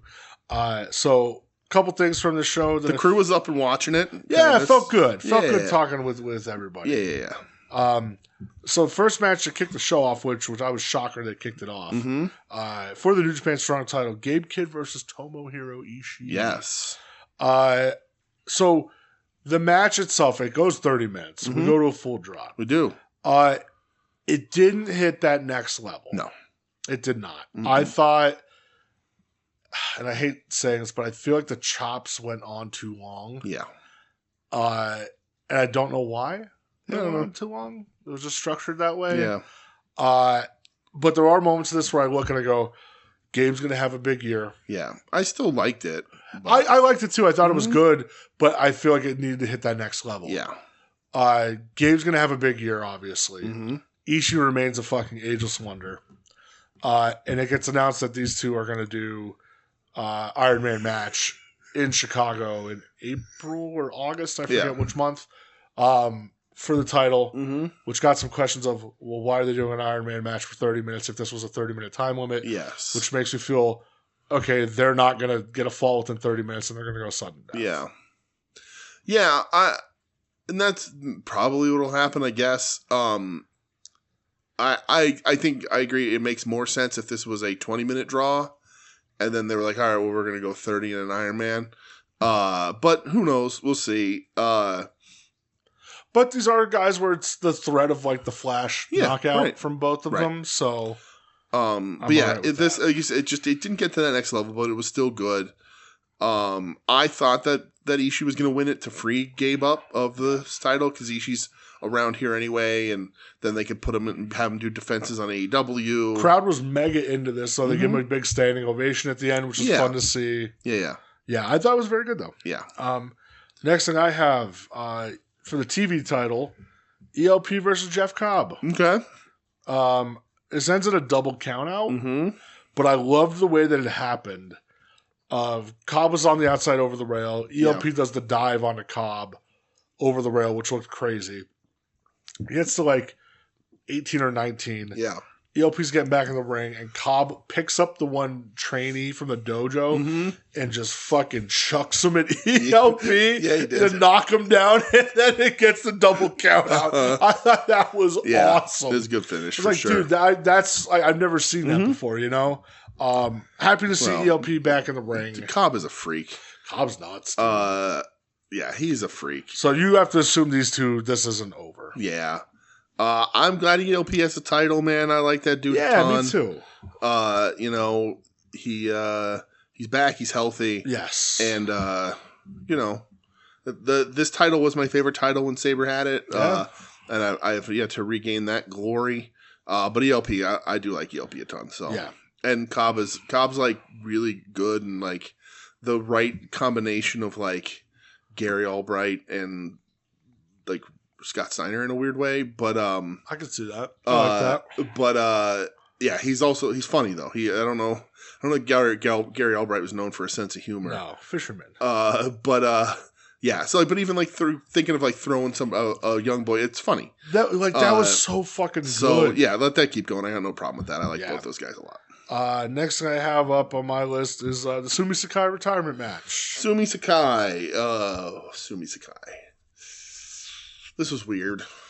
It was fine. Yeah, it was fun, man. It was the thing that threw me off on this is that we know that we weren't necessarily having an intergender match, although they did cross paths here and there. But like it wasn't even like it was Sumi and two guys against Hiromu and two ladies. So it restricts who could do what in a match in a way. Look at who the two ladies are. Well, right, I know. But like Yuka Sakazaki and Mayu Iwatani. Right, but like they're not going to step in the ring and do, a bunch against Evil. Like it's just not the way they didn't fucking Mayu hit Evil with a goddamn German and it was sick. Right. They ruled. Well, and like Hiromu hits Sumi and like they do all that stuff, but like it's still like limited because of the cultural sort of ways. I still thought it was fun, but I was like, I don't know that the combination, but again, she just wanted to be in there with her favorites and her friends. And that's what it was. So it is probably the most watchable House of Torture match in ever, to say a decade. Yeah, because they can just get to the point where they're sick of Sumi and they just beat her up. Right. But it was cool to see Mayu there, and it was. Yeah, how about Mayu and Yuka tagging? Yeah. That was kind of wild to see, Yeah. Man, I love Yuka Sakazaki so much. If she can stay healthy, which she seemingly is now, and then that just doesn't get used. Get her in AEW again. For the love of God, please. Like, she would have been a great one to have come out in that gauntlet. Yeah, she's fucking awesome, man. Yeah. Yeah, it was a nice, Sumi gives a nice little speech afterwards, and I've seen a lot of Sumi. Sumi used to be in Chikara a ton. Yeah, tweets to Tony Khan that she would watch the show more if Yuka Sakazaki was on it. Agreed. Yeah. Tony, you fucking coward. And then Yuka, she was at Raw on Monday. Oh, yeah? Or not Yuka, Suki. Oh, okay. Yeah. Sumi. Backstage? She was, because she took pictures with Bailey. Oh, that's nice. I think she took pictures with Punk. Yeah. Yeah, Ring of Honor, Chikara, like Sumi's. Like there's so many connections forever. Yeah. They say Sumi helped facilitate a lot of Japanese wrestlers coming over to America in the 2000s, Yeah, stayed at her house, all that stuff. She was a big part of all that. Yeah. And she's also the definition of those who can't do teach. Hey, man, show a little respect to Sumi. I am. She's the first ever Ring of Honor Women's Champion, brother. Yep. The prestigious Ring of Honor Women's Champion. I saw Sumi at Madison Square Garden, and that still blows my mind. Yeah. I also had to sit through Kelly Klein beating Mayu Iwatani. Cool. Yep, made me feel good that day. What do I have next? Oh, Takeshita versus Kushida. Yes. So, this was a lot better than I thought it was going to be. Yeah. Because Kushida, I don't know how much mileage you have left on him. Right. This is, I feel like, his best match in a while. It's also a heavyweight against the junior, so, like, how much do you give the other guy? But Takeshi's the man. Takeshi's the fucking best. Takeshi is so fucking good. Absolutely. Dude. Incredible professional wrestling. And then after That's why he has 3 fucking contracts right now. And then after the match, he says, "Hey, Tanahashi, I want you in your last U.S. match in Chicago." Mm-hmm. Fuck. That's crazy. Gonna be... Wish they were doing it in D.C. I know. I was talking to Kevin Ford about it. He said, he goes, I have family in Chicago. I made make the trip. Yeah. It's like, son of a bitch, you. Zack Sabre Jr. versus Hechicero. Yes. This was fucking awesome. Yeah, I mean, these guys, this is like the third time, second singles, maybe? Couple tags. Yeah, here and there. These are two of the best ever when it comes to this technical wrestling style. Yeah, hold for hold. Like, the flow. It's just... Everything is so good, like counter for counter. Yeah. And oh my God, I love it so much. Zach wins. Yep. They need another match. I could watch these two wrestle all the time. Yeah. Did they have one in Mexico? They did. They did, right? They did. This is like their third singles. Yeah. Then, right? Because they did Japan, then they did Mexico, and now. Yeah. So now they got to do one in Canada, I guess. Wilkesboro, Pennsylvania. All right. That's Canada. Yeah. Close enough. It is. I agree. Yeah, this was awesome, though.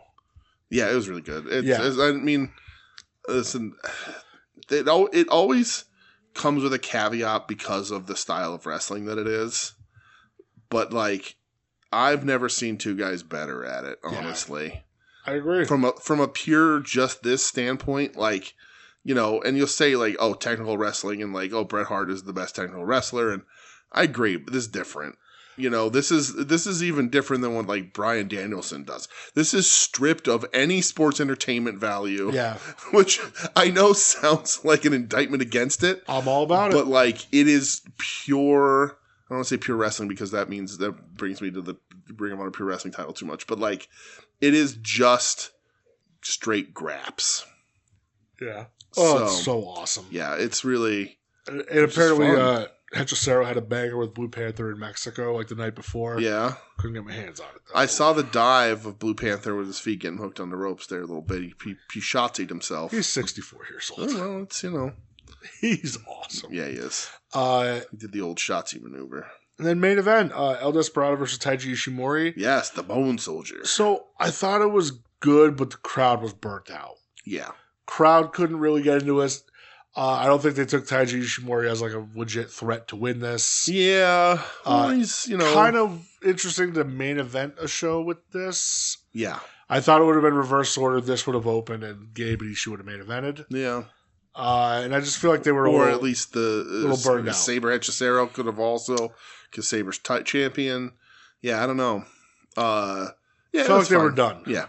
It was good. Yeah. But it just felt like the crowd was done. Yeah, the whole card was good. This was a fine show. I think I was a little more excited for it than I ended up being watching it. Like, maybe just because the Gabe Ishii didn't hit that next level. Could be. That, like, sort of like, I really thought on paper it was going to be like a much bigger, like, oh shit card. Yeah. When really it was like, oh, this was all really good. Yeah. Like, Zach Hechicero hit that level for me. Yeah. But yeah, that's the best one. But you know what I mean? Like, I was just like, oh, there's a banger, there's, you know, like, even like take Kushida, I was like, oh, this could be really fucking cool because I love Kushida. But, you know, so, but yeah. Yeah, I get what you're saying. And like Ishimori, who like we don't see a ton of in Japan that much, back and forth, whatever. I know he's been hurt a bit. I love him. Oh, he's great. But yeah, I think people are either like don't know necessarily have a clear idea of who he is, or sort of like, or maybe some people are like, this dude is still around. It was just interesting that this main evented the show. Yeah. Mm-hmm. Like, I don't want to say it's not main event worthy. Yeah.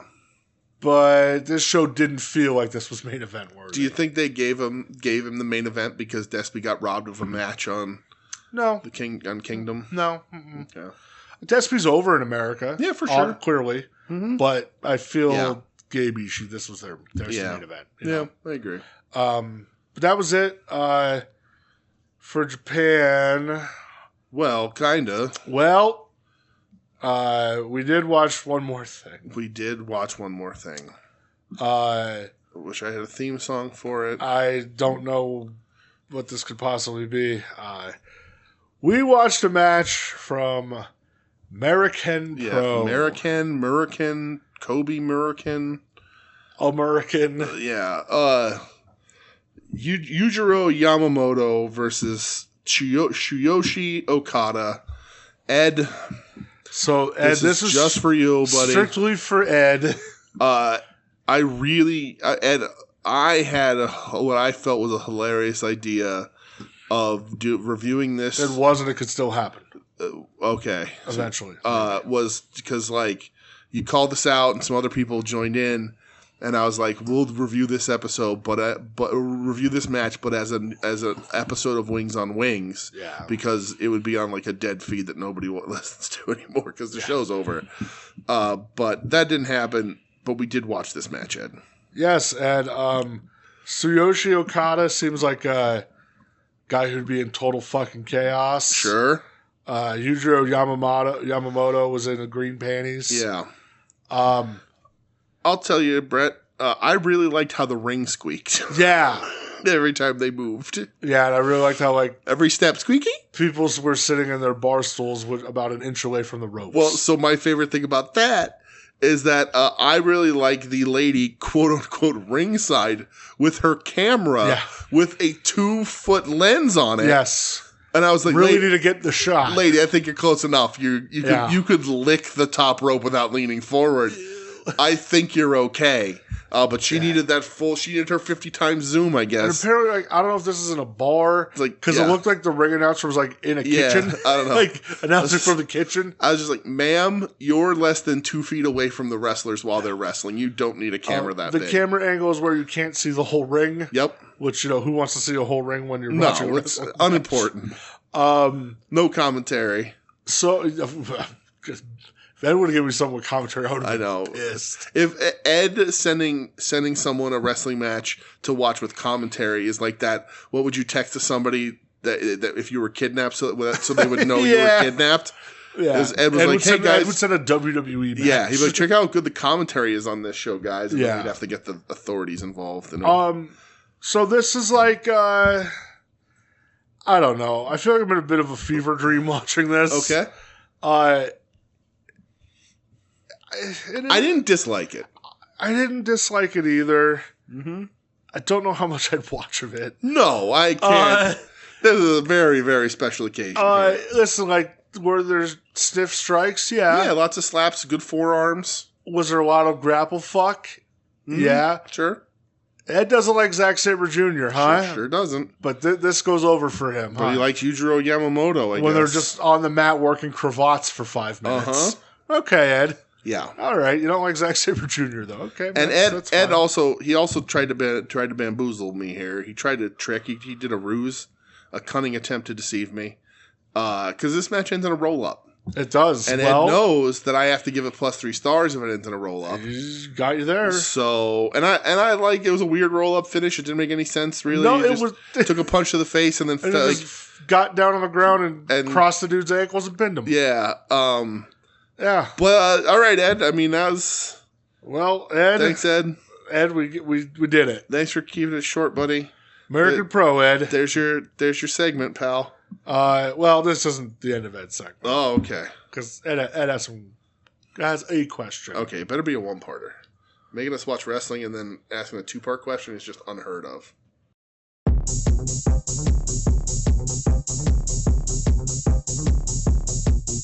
이제 이번 주에 에드 코드 질문입니다.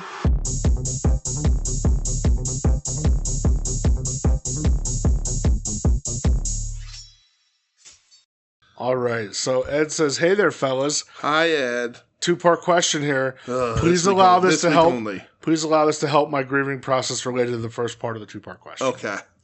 Number 1. Koki Amurai had her knee surgery this week. She's confident she'll be back by May, and we all believe her. 2026, correct. So my question is, what injury in wrestling bummed you out the most? Because this one is up there for me. I was very stoked for her GHC title run. Oh, that's a good question, Ed. Yeah. What injury bummed me out the most?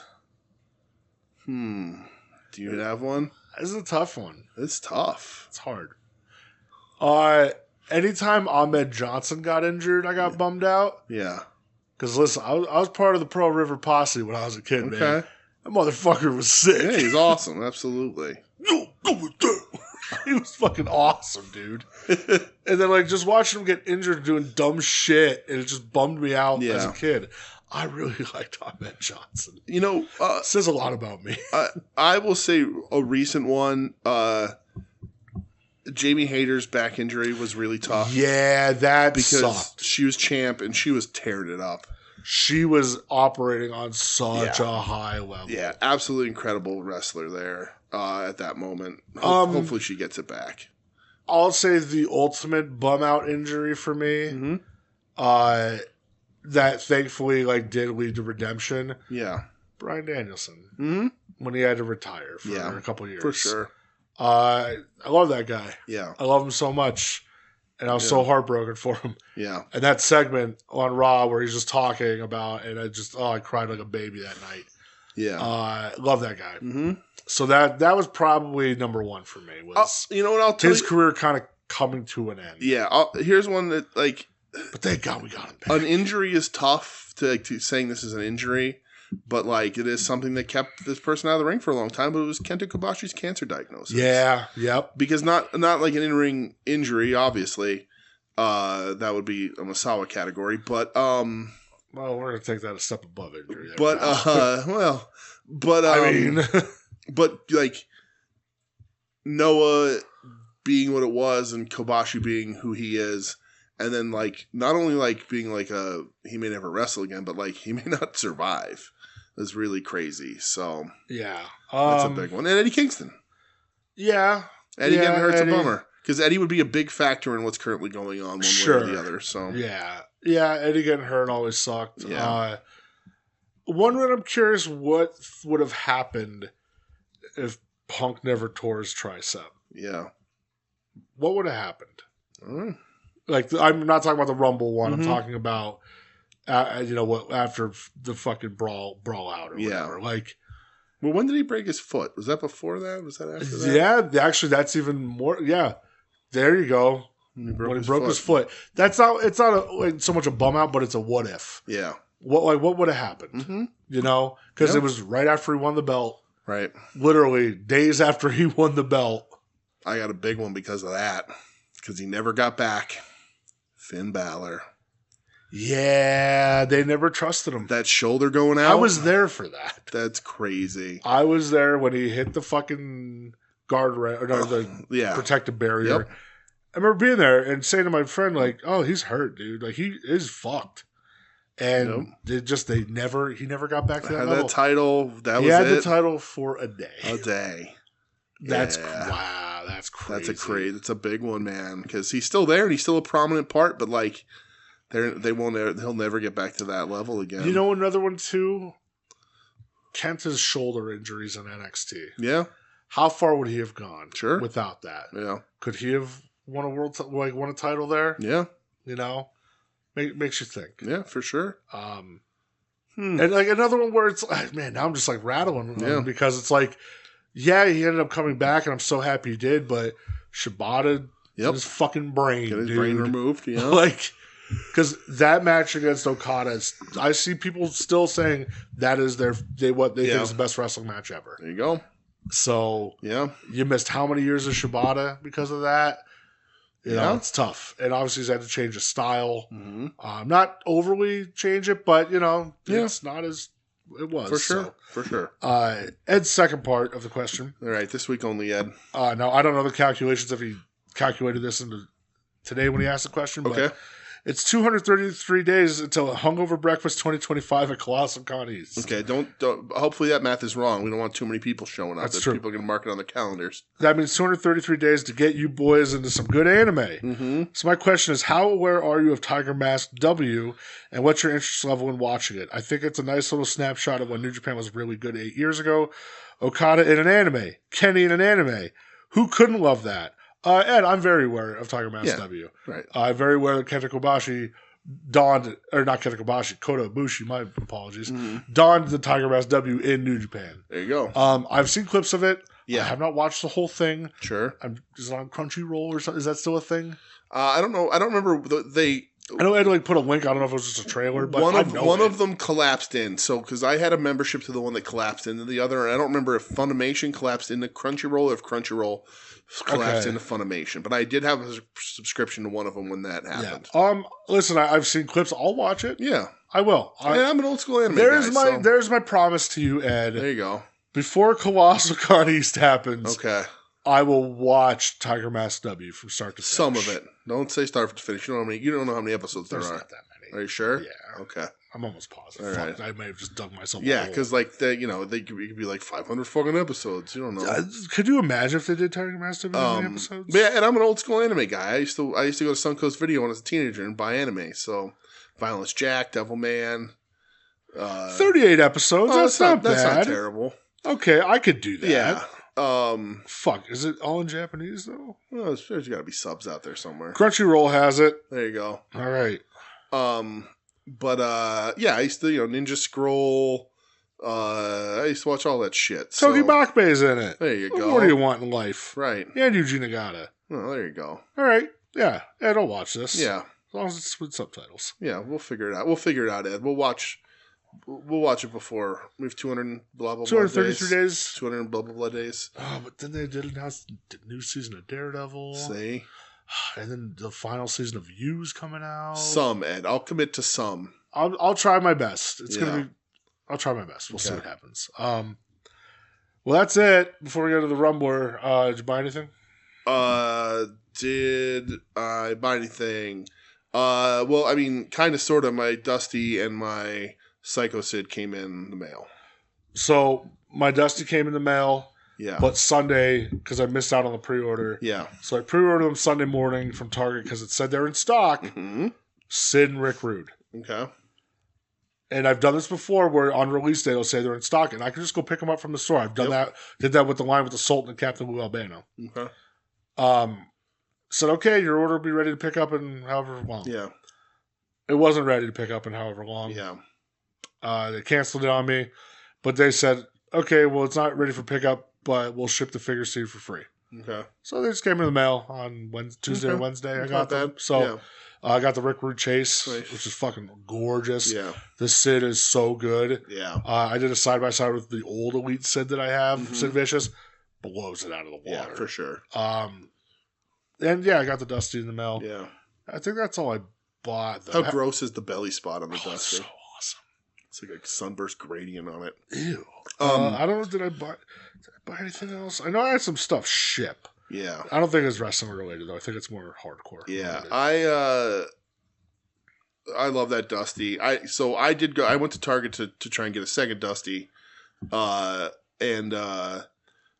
they said they were in stock, and I did talk to the guy, and he said they hadn't unloaded the truck yet. So they're like, they're for whatever reason, their system, when the invoice arrives, there or whatever it is, there's something with the invoice that then marks it to in stock. And the guy was like, my computer. So he looked on his computer. He's like, it says that the truck arrived today with them. He's like, but we didn't get a truck today. So he's like, so I don't know what's going on. Yeah. He goes, probably tomorrow. And I went the next day and they weren't there. But then they said there were 3 in stock, and then the next day there were 7 in stock. And I just didn't go back. But that's what they do. They put the Ultimates, they put 7, and the rest of them they put 5. Yeah. For some reason. Weird. Don't know why.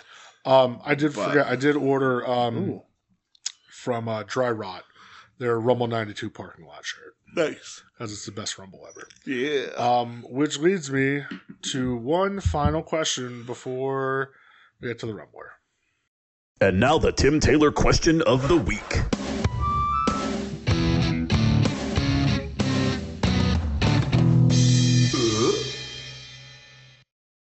All right. So Tim says, build your own Legends line.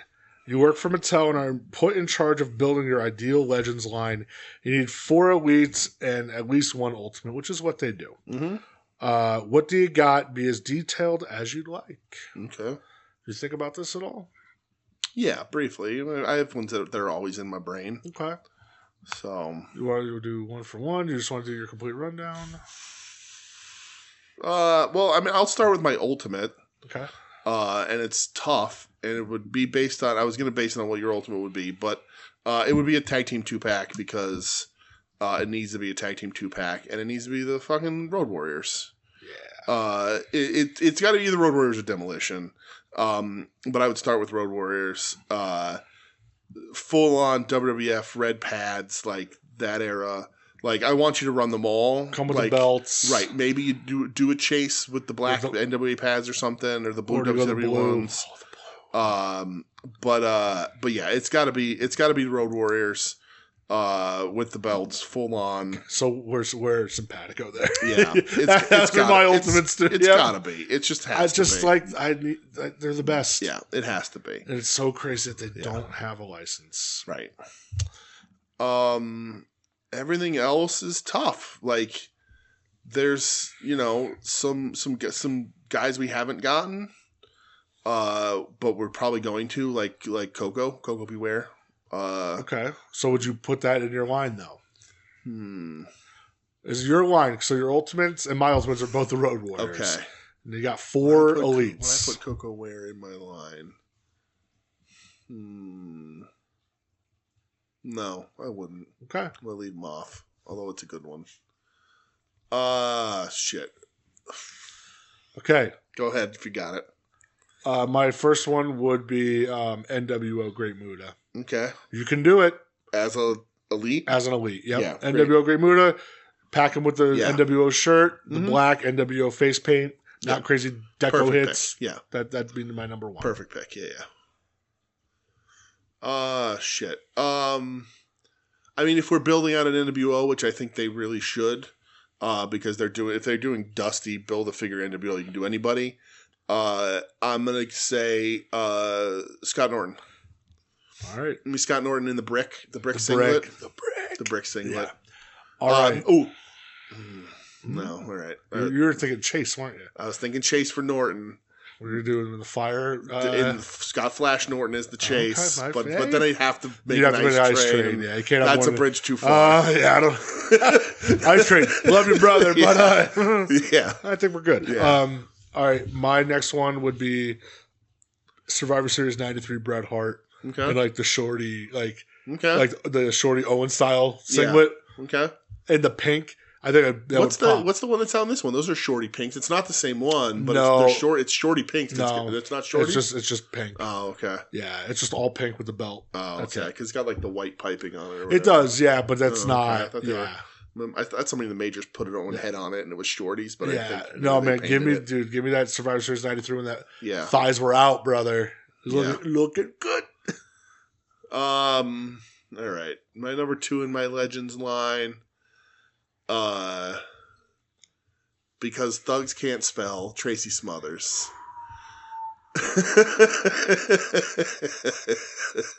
Like, are we talking like FBI Tracy Smothers? Well, I don't know so keep in mind like the parameters, right? Because like you can't do like New Japan guys, but if they appear in WCW, you can do the likeness, you know. Right, which is Norton. I don't want to buff Bagwell, even though I picked Scott Norton. All right, so I'm just gonna go. I'll go Tracy. If it gets it easier done, he'll be Tracy Smothers packed with the FBI T-shirt. Okay. But without the FBI T-shirt, he just looks like Tracy Smothers always looked, so it doesn't really matter. So my third one, and this was almost my ultimate. Yeah. Comes with the pink WWF Women's Title, Bull Nakano. Okay, great one. I think that would be epic if she was there. She was also in WCW, but to have the Bull, and she's in the Hall of Fame now, like, you can do it. And I think it'd be fucking awesome because she is so overdue for figures. I know, like, there's the Cello, which is still the most disappointing figure in my life that I bought. There's that badass one Junk Shop Dog did, but it's not the same. Like, I need Bull. Give me Bull. So this is your number 3, I think? It is. It is, in fact, my number 3. And I wanted to go that way, but that's too themed. My initial thought was Wildfire Tommy Rich to go put the Dom, but I'm not doing that. Wrong with that. I'm going older though. Okay. Because we have both of them, and I need all 3. I need Buddy Jack. All right, let's go. I need the Freebirds completed. Yeah. If you're going to give me the Executioner that's actually just a Terry Gordy, you can give me a Buddy Jack and have an actual Freebirds. Okay. So Buddy Jack Roberts, and just same thing. Just put him in a Bad Street T-shirt. I don't need anything fancy. No. It's I don't need anything with Confederate flag on it. Forget about Certainly all that. not. Yeah, Buddy Jack Roberts in a Bad Street T-shirt. The further down the block you go, the better we got. All right, so my number 4. Last one. All right, so I said NWO Muda, Survivor Series '93 Brett, WWF Women's Champion Bull Nakano. This is a fucking toughie. All right, fuck it. Wait a minute. That's not Saba Simba. That's totally heartless. Give me a Saba Simba Legends figure. So every time I can look at it, I just think of Roddy Piper saying that. I like it. No, actually, no. Honestly, my real answer to that, nails. All right. I want nails. Absolutely. Great with one. Vince McMahon beating up action. Give me nails. Dude, nails was awesome. 100%. Nails was awesome. Nails fucking ruled. Yeah. Boss man. I still can't believe that, like, as a adult, that I figured out that it wasn't his real voice. It's only a couple years ago. I was crushed. Yeah. Damn, I can think of now. I say crush, and I was like fucking Kona Crush. Yeah. But no, I'll stick with Nails. So I think I've outside of my Ultimates, I've created the worst selling Legends line, elite line of professional wrestling of all time. I mean, I'd be buying all these. But I'm gonna come up with one that I don't think they've done as an elite. And this is a weird one for me, but I think there's a market for it. Bob Holly. Like Hardcore Holly? Like Hardcore Thurman Holly. Sparky Plug? No, like Hardcore Holly. They never did one. Right? Yeah. I think there's a market for a Hardcore Holly. How do you like me now? Yeah. All right. Yeah. Fuck yeah. Do we get a Build-A-Figures? Can we do a Build-A-Figure? Yeah, what's your Build-A-Figure? My Build-A-Figure will be Colonel Robert Parker. They don't got him of plastic in the world. Not plastic for that one. Colonel. Mine would be to go along with the tag team that came out in the Monday Night War, Sister Sherry. Ooh, good one. Yeah. That'd be cool. That'd be cool. Colonel Robert Parker. Well, and then my Build-A-Figure can fight your Build-A-Figure. Yeah. And it works out and then also do other things. Do many other things. Whew. What if we had a Bunkhouse Buck? Yeah. Dude, get us in the fucking... Right? Listen, Bikina, I know like you like a lot of the shit we like. Right. But let's start working on this stuff. Let's do a Dangerous Alliance set. Yeah. Do a Fat Boys Incorporated set. Incorporated set. Listen, I'm still waiting for my Terry Funk with the blue poncho, with the gray fucking pants. A Terry Funk, and I left them on, but I left on purpose because I didn't want to be a broken record. But like a Terry Funk Elite in the Cowboy, we haven't gotten. Yeah, well, that first Legends was.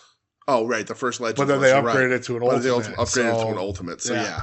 But like I'm talking like the fucking Flair 89 feet Terry. Right. We don't have that. Mm-mm. Give me that. Yep. Give it to me. I agree.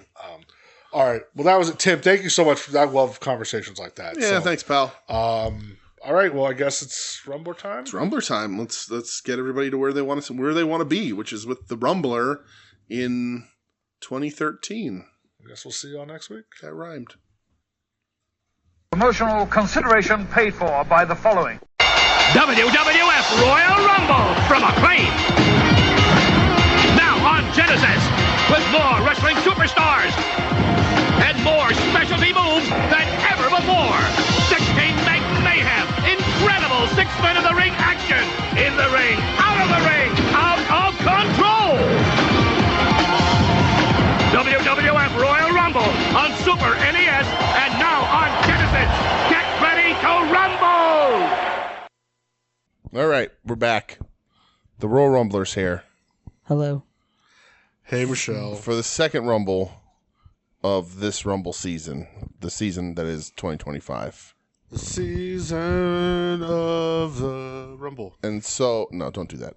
So, I'm glad you're the only person who understands that. So, Michelle. Yes. You made a big hit with the 1999 Rumble. Okay. The last time we did a Rumble. Yes. I've been promised that Vince McMahon won't win this one. Yeah, we did allow that level. What of if spoiler. we lied? Oh. I'll be so angry. What if I told you that Vince McMahon won every Rumble from 99 to 2013? No. I'm not okay with that. So, would you try to rip your husband's feet off? Yes. Weird. Okay, good. I would. So what seems reasonable. So what do you have to say for yourself regarding the 1999 Rumble now that you've had so much time to sit and think and reflect? I reacted appropriately. Okay. Good. That's what I have to say. I think you're right about that. I think you're correct. Yeah. I think you did react very appropriately. Appropriately, because Vince McMahon is a piece of shit. Let's go. There you go. Fuck Vince McMahon. Amen. Fuck The Rock. How about that? Fuck that guy.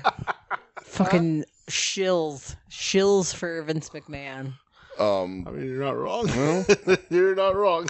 So, we're going to watch the 2013 Royal Rumble. That's correct? right. This is January 27th, 2013.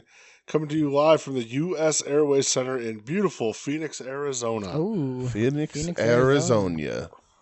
Over 15,000 strong in attendance. Okay. And what was happening in 2013? I don't even know. I don't even remember. I don't even know. No. Not much. I don't know. We were married for a few months at this point. It was just a happy-go-lucky time pre-pandemic. I was getting ready to graduate from school. This is way pre-pandemic. Yes. Yeah. I graduated that spring/summer from college. Yeah. We were so I was optimistic. I was 6 years out of high school. Cool. Sorry. I mean, I was 11. I was 31. You're 31 years out of high school? Yeah. No, 31 years old. Well, almost. Well, yeah, Because you but didn't hit your birthday yet. Happened early, right? Yes. So I was 30. You're 30. The 3-0.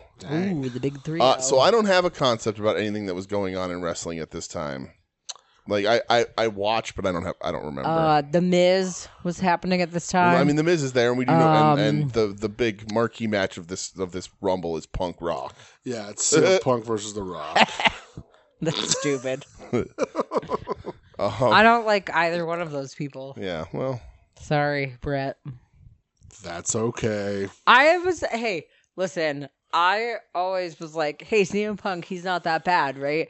And then he was that bad. Listen, I don't want to get into it here. I don't need another Joe Sposto rant about how bad CM Punk is. Even though Joe likes what he does. Right, but I'm going to pull the fucking curtain back. I was waiting. Okay? I wanted to expose Joe here, and because we record out of order, this will be Joe, wherever it falls. I love you. But I listened to At Odds. Yeah. And Joe was talking about how stupid the bath towel shower cap thing was. Which, I don't know what happened to his opinion since Friday night at Denny's when he said it was funny. What happens at Denny's stays at Denny's, apparently. I mean, most of it does. But I can let go not on a Patreon level. Joe. But just, love you, buddy. Just call it out there and, he's a secret Phil acceptor. Okay? Right. He's got a secret membership under a different name. Went to the Felicia. Yeah. I'll allow it. So... The Rumble happens in the middle of the show. I'm going to say this. Yes. CM Punk, whether I'm a fan or not, okay. I hope he beats the shit out of The Rock in this match. Okay. We're not going to watch it, so I'll never know. We can watch it afterwards for your own personal enjoyment. That he destroys The Rock. I don't think you would gain personal enjoyment from that match. It is a good match. I won't, but I just hope The Rock. I'm not saying it's not a good match. I'm saying will Michelle gain that's personal enjoyment out of it? You're right about that, Yeah. But all right. So we're queued up on the cock. What are we at here? 59 minutes, 1 second. 1 second, because that's where I paused. The bell's about to ring. It's just a black screen. I thought something happened to the screen before. But right before it, timing. Right before it, there is a little ad for their book drive. And don't be a bully, be a star. Yeah, all the wrestlers share their favorite books with children. Yeah. Including Hornswoggle. And Brodus Clay. All right, so we're gonna hit play and we're gonna get both moving. Been featured on Fox News. Right? We're gonna hear. Is it Tony Chimmel going over the words? No, Justin Roberts. AEW's Justin Roberts. Has he been choked out by Bryan Danielson yet? By this point, yes, he has. All right. Yeah, because around this time is when Team Hell No was a thing. Oh yeah, because I saw them earlier, which was a fun run. Yeah, it was. I don't know what any of this means. That's fine. Kane and Bryan Danielson were tag team. They had to hug it out. And Bryan Danielson got suspended from the WWE because he choked the ring announcer with his own tie. He got fired and then brought back a couple months later. And now that man is the ring announcer for AEW and also allegedly has unsavory DMs on social media. Allegedly. Sources say. Hit and play. Right? Yeah, we're in. We're in. Oh, we heard the bell ring. Bell ring. We're ready to rumble. You're always ready to rumble. When are you not ready to rumble? I mean, that's true. That's fair. That is fair. No, they're doing. I think that the superstar. This is a 90 look at The Rob is here. The Rob is here. What does that mean? That's Rob Liefeld. Yeah. Somebody's got a sign that says Dolph Ziggler in both leopard print and zebra print. Look at how much considerably less signs there are from what we watched for 99. I know. What a disappointment. Well, they didn't even really do a big wide shot either, but yeah. Look at, there's no signs. None. All right, who are we getting for the first entrant? I don't know. This is in fact Dolph Ziggler. Oh. What do you think about the Zig Man? I don't really know anything about Dolph Ziggler. The only thing that I know about look, him... that's CM Punk's wife on the right. Yeah. Okay. And that's Big E when he was Big E Langston. When he was medium-sized E? No, he's deep. Look at the size of him. Yeah, he's pretty big. He was Dolph Ziggler's I don't know speeder. anything about Dolph Ziggler except that he dated Amy Schumer and that she said that the sex was too athletic. Christ. I don't think she was CM Punk's wife yet. No, I don't think so. This is shit. a significant amount of PDA. Jesus Is fucking Christ. Is she having some sort of health emergency? Why else would you kiss someone like that? That was insane. That was like... Yeah, that was uncomfortable. She is an attractive lady. Very, very. So I mean, that would fire me up for just about anything, too. So Punk wasn't with her yet at this point, huh? This is the face, hair, and body that Dolph Ziggler has who did he steal committed from? to. I don't think anybody. I know she used to date Jay Lethal. Oh, okay. But Punk is still gallivanting with other women backstage. Well, you know, the man has a track record. Taking whoever he can. Has a hit list, I'll say. Why is there a woman that's very dressed up in the front row there? Because this is the Royal Rumble. I would dress up. So don't talk. What the fuck, dude? This is the Royal Rumble. Just get the second fucking person out here. Shut your face. You're clearly not meant for talking. He is you know the band Steel Panther? I don't. They're like a cock I don't. rock. I don't know. I don't know them. They're a cock rock 80s cover band. He's the Steel Panther of professional wrestling. I don't know what that means. Come on, that's Nick Nemeth. Mm-hmm. The most wanted man. No, look at how beat up his Money in the Bank contract is. Shut up, dude. Is his brother still suing AEW? You're not supposed to cut a promo at the beginning of Royal Rumble? I agree. Fuck you, Dolph Ziggler. Now I hope that you immediately get thrown right out. I don't know who's coming in 2013 out to the ring. John Cena. John Cena is going to throw him right out. John Cena, who kind of played a version of him in Trainwreck. This ain't John Cena. No, definitely not. Listen to that pop, though. If only this man still got this pop in What is this light-up jacket? Oh, wow. This is quite the spectacle. It is. Listen how loud that crowd is. All right, come on. Hurry it up here. Ugh. Show, who is that? It's Chris Jericho. Look at his face, hair, and body. Look at all of them. Look at his hair. Uh-huh. It's been a rough 12 years for our boy Chrissy Jericho. Chrissy. He still thinks he gets that reaction, and he definitely does not. He does not. So the jacket's nice, though. When this happened, this was like a surprise. He was a surprise entrant. Oh, yeah. Yeah. He was like, this and is the him crowd back. went fucking ballistic. Yeah, clearly. Was he gone for a long time? He was gone for a couple months at this point, I think. Okay. He's in phenomenal shape. Amazing. He is in phenomenal shape. He has pecs. That lady's there. Oh, yeah. Like, this crowd's going ballistic. Mm-hmm. Yeah, they're really excited. Still chanting Y2J. Still chanting Y2J. I can't explain what this means, but he looks super Canadian here. No, I get it. Yeah. 100%. Right? Like, I don't...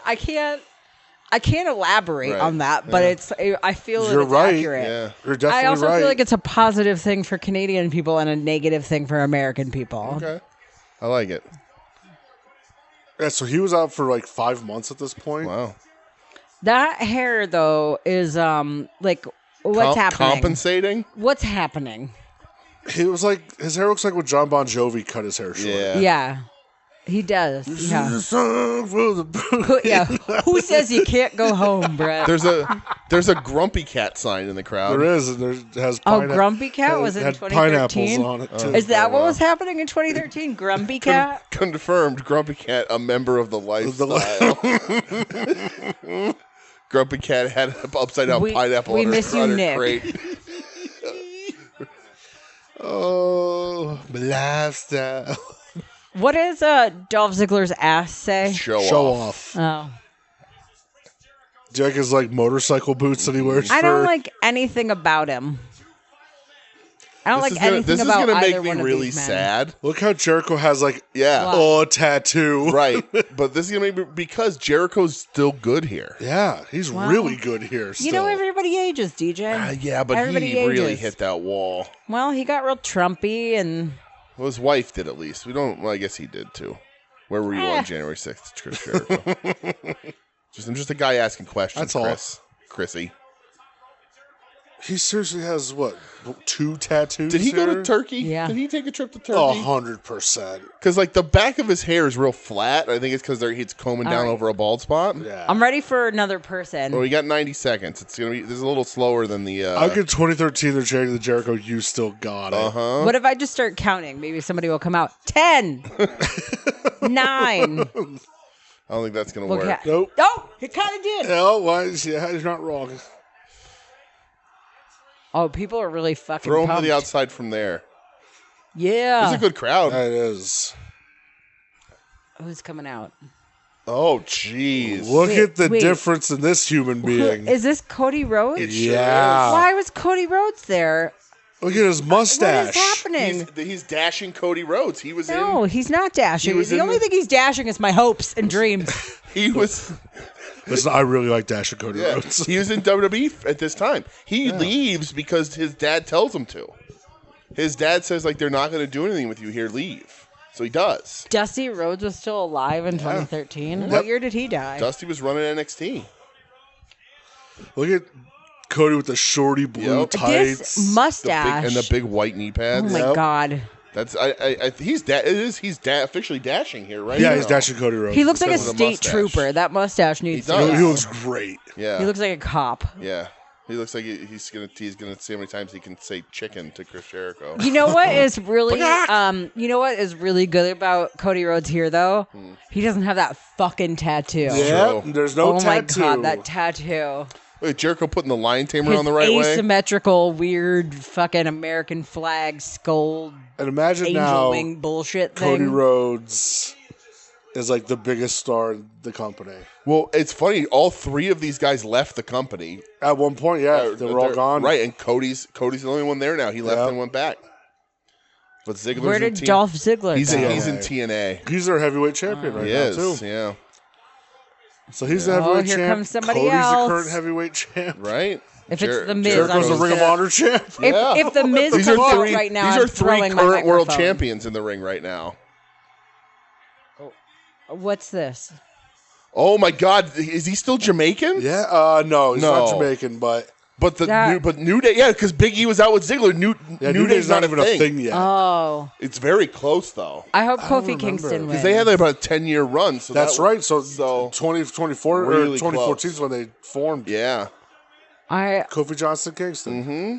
I hope he wins. Is he still doing the Jamaican accent? He's not going to win though. If the okay. New Day wasn't even a thing yet. So. Well, I mean, Kofi. So this is. I don't know if this is his first Rumble or whatever, but Kofi is a Rumble legend. Right, but I don't know if you know this, but Kofi Kingston is black, and Vince McMahon's a racist. He held the world title. He won at Kofi Mania. Yeah.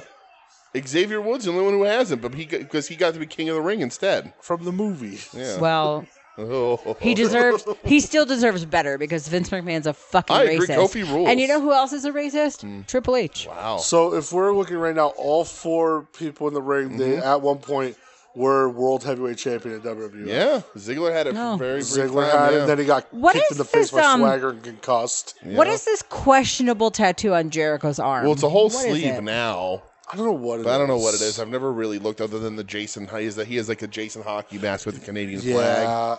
But I don't know. I know he has like a Rolling Stones tattoo. I wouldn't be surprised if it wasn't like a Judas Priest tattoo or something. I would be surprised if it was a Judas Priest tattoo. Oh, Chelly, here you go. 10 more. We got another person. Good. Well, Ziggler's almost out. What are these Just Bring It t-shirts that everybody's got? That's Bring It On t-shirts. That's The Rock. Why does... That's gross. Santino, gross. Well, we stopped the run on World Champions. Yeah, we sure fucked in. We got 4 in, and then... Wah. Yeah, we stopped at world champions, and now we have 4 former world champions and 1 giant transphobe. Yeah, get out of there, Cody Rhodes. Fuck you, Dolph Ziggler. Fuck this guy. Santino stinks. Get him out of there. Santino does stink. Look at his stupid face. Are they going to let? He's going to take the Cobra out? Here it is. Yeah, of course. What is the Cobra? He puts it. He pulls it out of his pants, and that's his. Oh, his Jesus signature Christ. move. I like that Chris Jericho just chopped him in the throat. Yep. That was a good super kick by Dolph. Fuck you, Santino. Is that let's see, Scott Armstrong fuck you, there, right? Cody Rhodes. Yeah. Come on, kid. Jericho, what are you doing? Try to get him out.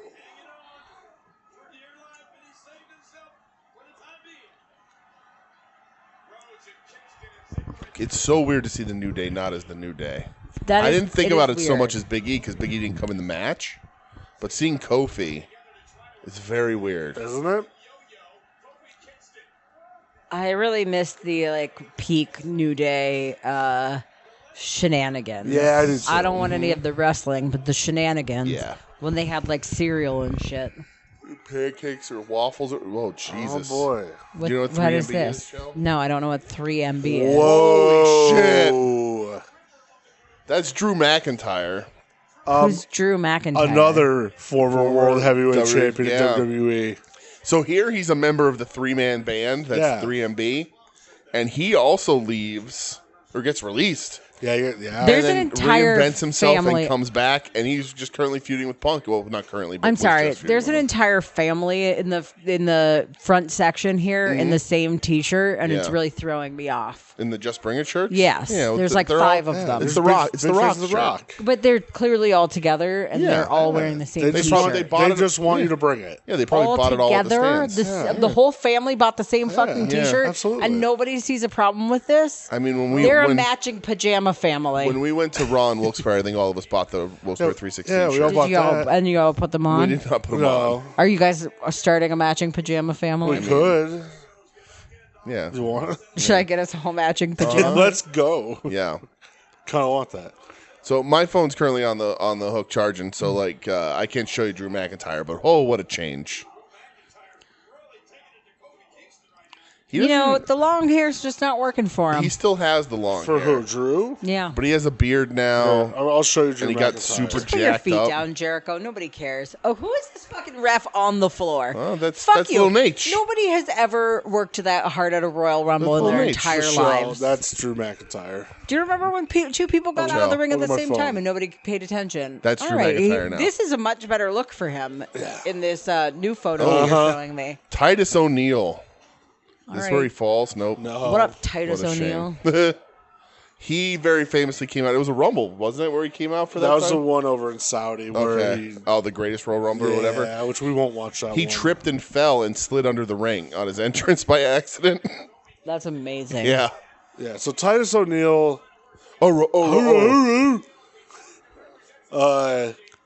What the fuck was his tag team with Darren Young? Oh, what were they called? I don't know. Wow, this is gonna. I liked them though, but I don't remember what they were called. Millions of dollars. Millions of dollars. Yeah. Dude has all the look. Very little bit of the talent. He's a large, gorgeous natural, man. Were they a natural something? Natural born? No. Titus. Oh, there goes. Fuck you, Drew McIntyre. Flat backed off of that one. Yeah. Well, you can't win and them all. Years later, he goes and wins a Royal Rumble. Yeah. That's not a spoiler. You already saw it. Yeah. What year was that? 2020. Yeah. Oh. Primetime players. Primetime players. Yeah. That's right. They were good together. They were good. I liked them together for sure. Yeah, because he won the Royal Rumble and then he got robbed of his title run because of COVID. Yeah. Never got another title run since. And it breaks my heart because Drew McIntyre fucking rules.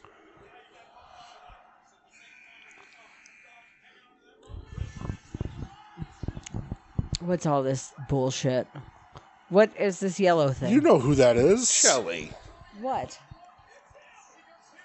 Is it Is it Gold Dust? It's Gold Dust. Why does he have so much hair? Because he wears a wig. It's a wig. He always did that.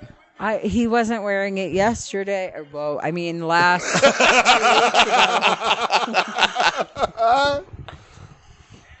I've never seen that wig in my life. Look at the brothers.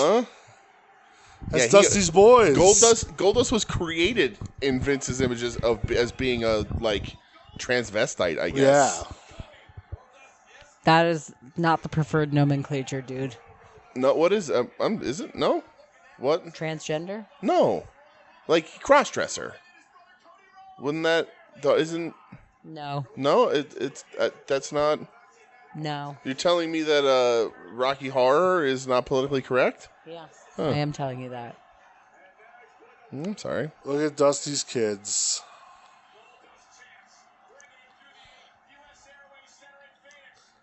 It was supposed to be like androgynous. Yeah. Like he was supposed to be an androgynous character. Yeah, he wasn't transgender because it wasn't, there was still obvious what his gender was. Queen. Yeah, he's a drag queen, right? That's really not the right word? I should let it go, but that's weird. Okay. Well, I'm canceled. You're not canceled. Okay. You've learned. All right. And this is how we grow. Yeah, exactly. Oh, boy. David Otunga. This guy was engaged to Jennifer Hudson. Yeah. The singer. A legit graduate from Harvard Law. I think I'm mixing up a whole bunch of things in my head because I was like, didn't he kill Jennifer Hudson's entire family? I don't think that happened. No, but somebody did. Somebody did. Somebody did, not him, though. But it was not David Otunga. Okay. I just conflated a whole bunch of things, and this is how rumors get started, guys. This is exactly how rumors get started the show. So we stopped our run on World Champs. Yeah, we did. I'll tell you what, though. Bullet. So far, nobody dead. Nope. Nobody dead. That's impressive. That is impressive. 2013, that's going to be a little hard. Well. But we'll see what happens. Also, who's only 2 people eliminated? Drew and Santino, right? Yeah. Oh, yeah. Oh, we had Hacksaw Jim Duggan mentioned on commentary. Say Hacksaw. Have you seen my sweet Sapphire?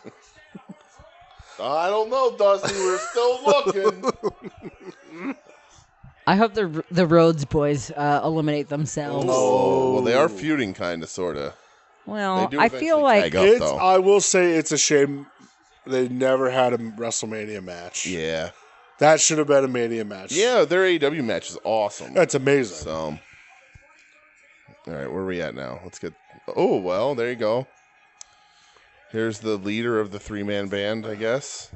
The Axl Rose of the 3-man band, Heath Slater. Is that a wig? He's a rockin' rebel, man. Yeah.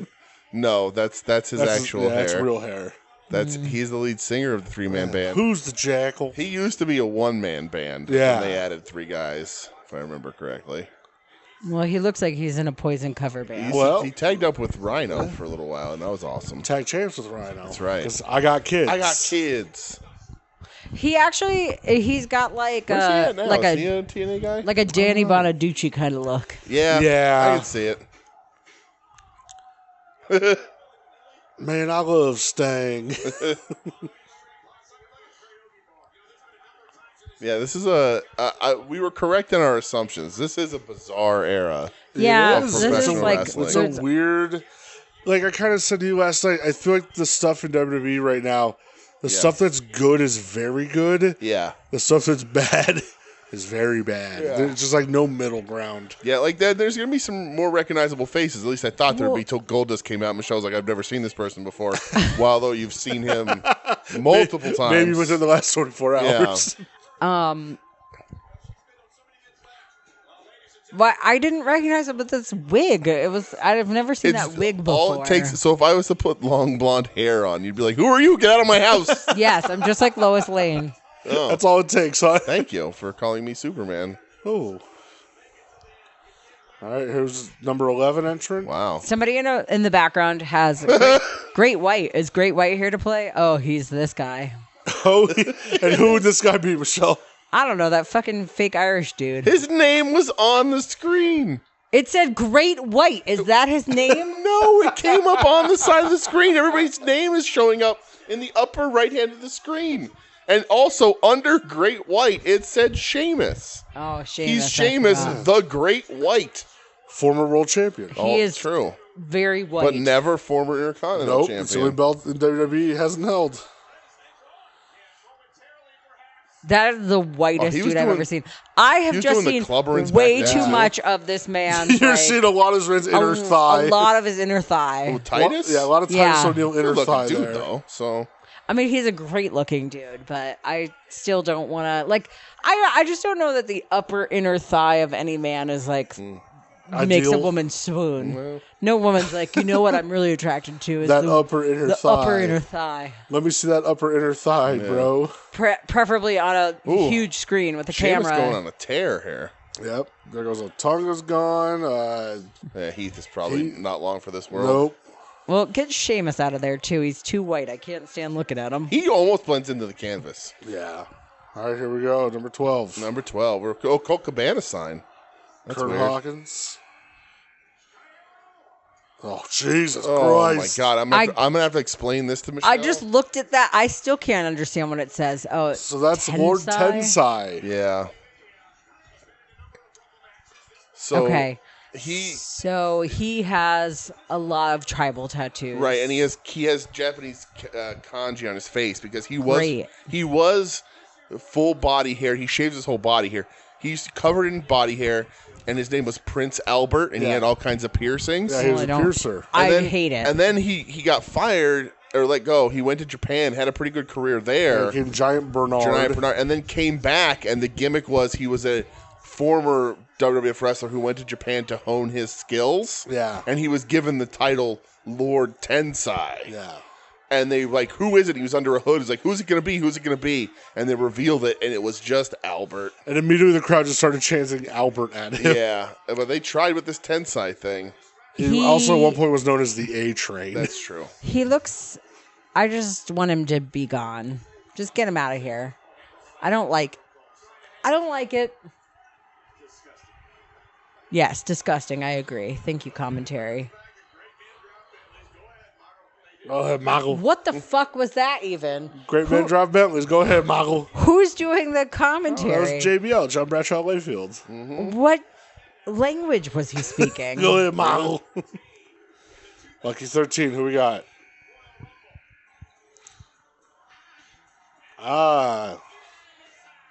Brodus Clay. Former NWA heavyweight champion. Mm-hmm. What's happening? That's Brodus Clay. Somebody better call his mama. Oh, I vaguely remember that. He's the Funkasaurus. Oh, I do remember that. Yeah, now he's like a talking head on Fox News all the time. Oh, really? Uh-huh. Great. Tyrus.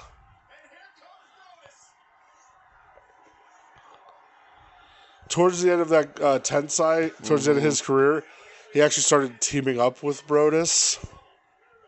Very weird. Weird stuff. That is weird. Yeah.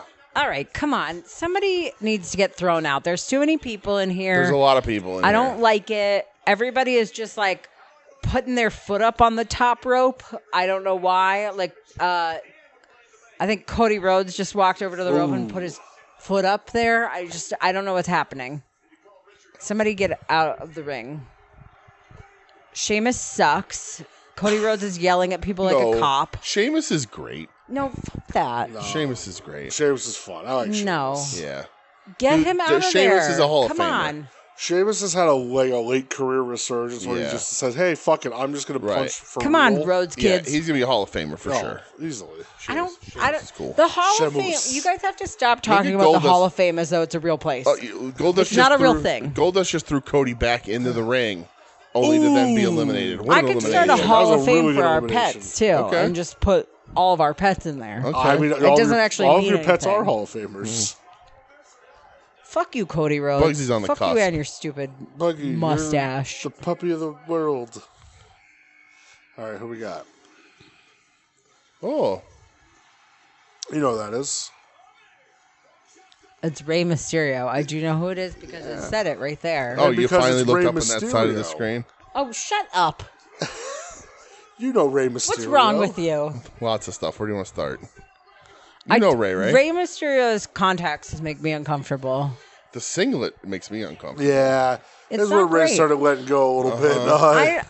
I don't think Rey thought he had another 10-plus years. I don't know why. No, because of his right knee. His pants are so wide-legged. Yeah. And it's the thing that I always notice about him is such wide-legged pants. Mm-hmm. Wasn't always that way. Now Rey still wrestles and he's still just the fucking best. Yep. He's bigger now, too. He's still a little small here. Somebody throw somebody out. I also hate, Rey and I know pretty scrappy. He does it a lot of times now, like almost exclusively. I hate the open back of the mask. Yeah, I'm not a fan.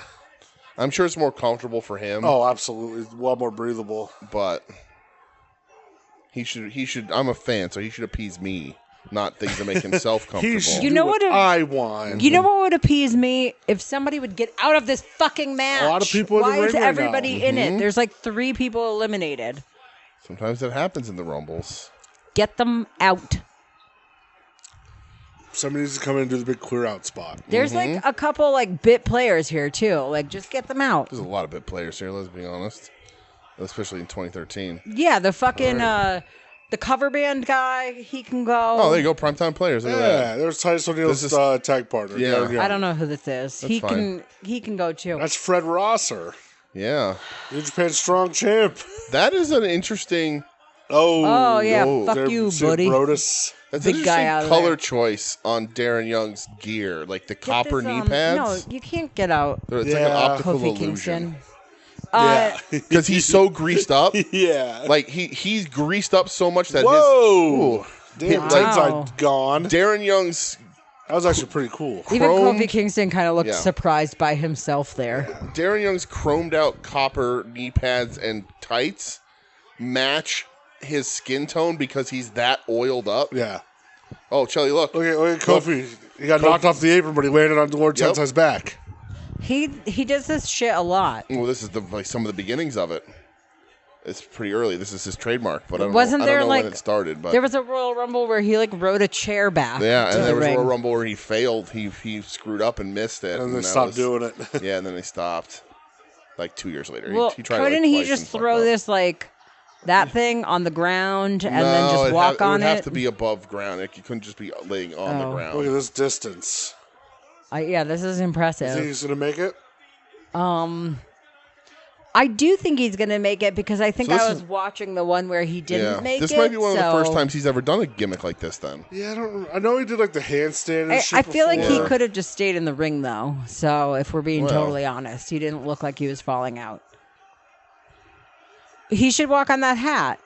Oh, you said he can't walk on anything on the ground. No, you can't put it on the ground. It would have to be... Oh, is this where he uses the chair? Yeah, it might be. Okay, well, there you go. If he can move if he could build a bridge out of parts of the table, I think it'd be fine, but he can't lay it on the ground. I saw that happen once. Did he do it another time? Oh, boy, Uncle Howdy. This guy's name is Bo Dallas. This is Bray Wyatt's younger brother. This is the son of... I don't know who Bray Wyatt Howdy. is. You say these things like I know these people sometimes. This is the son of IRS. Yeah.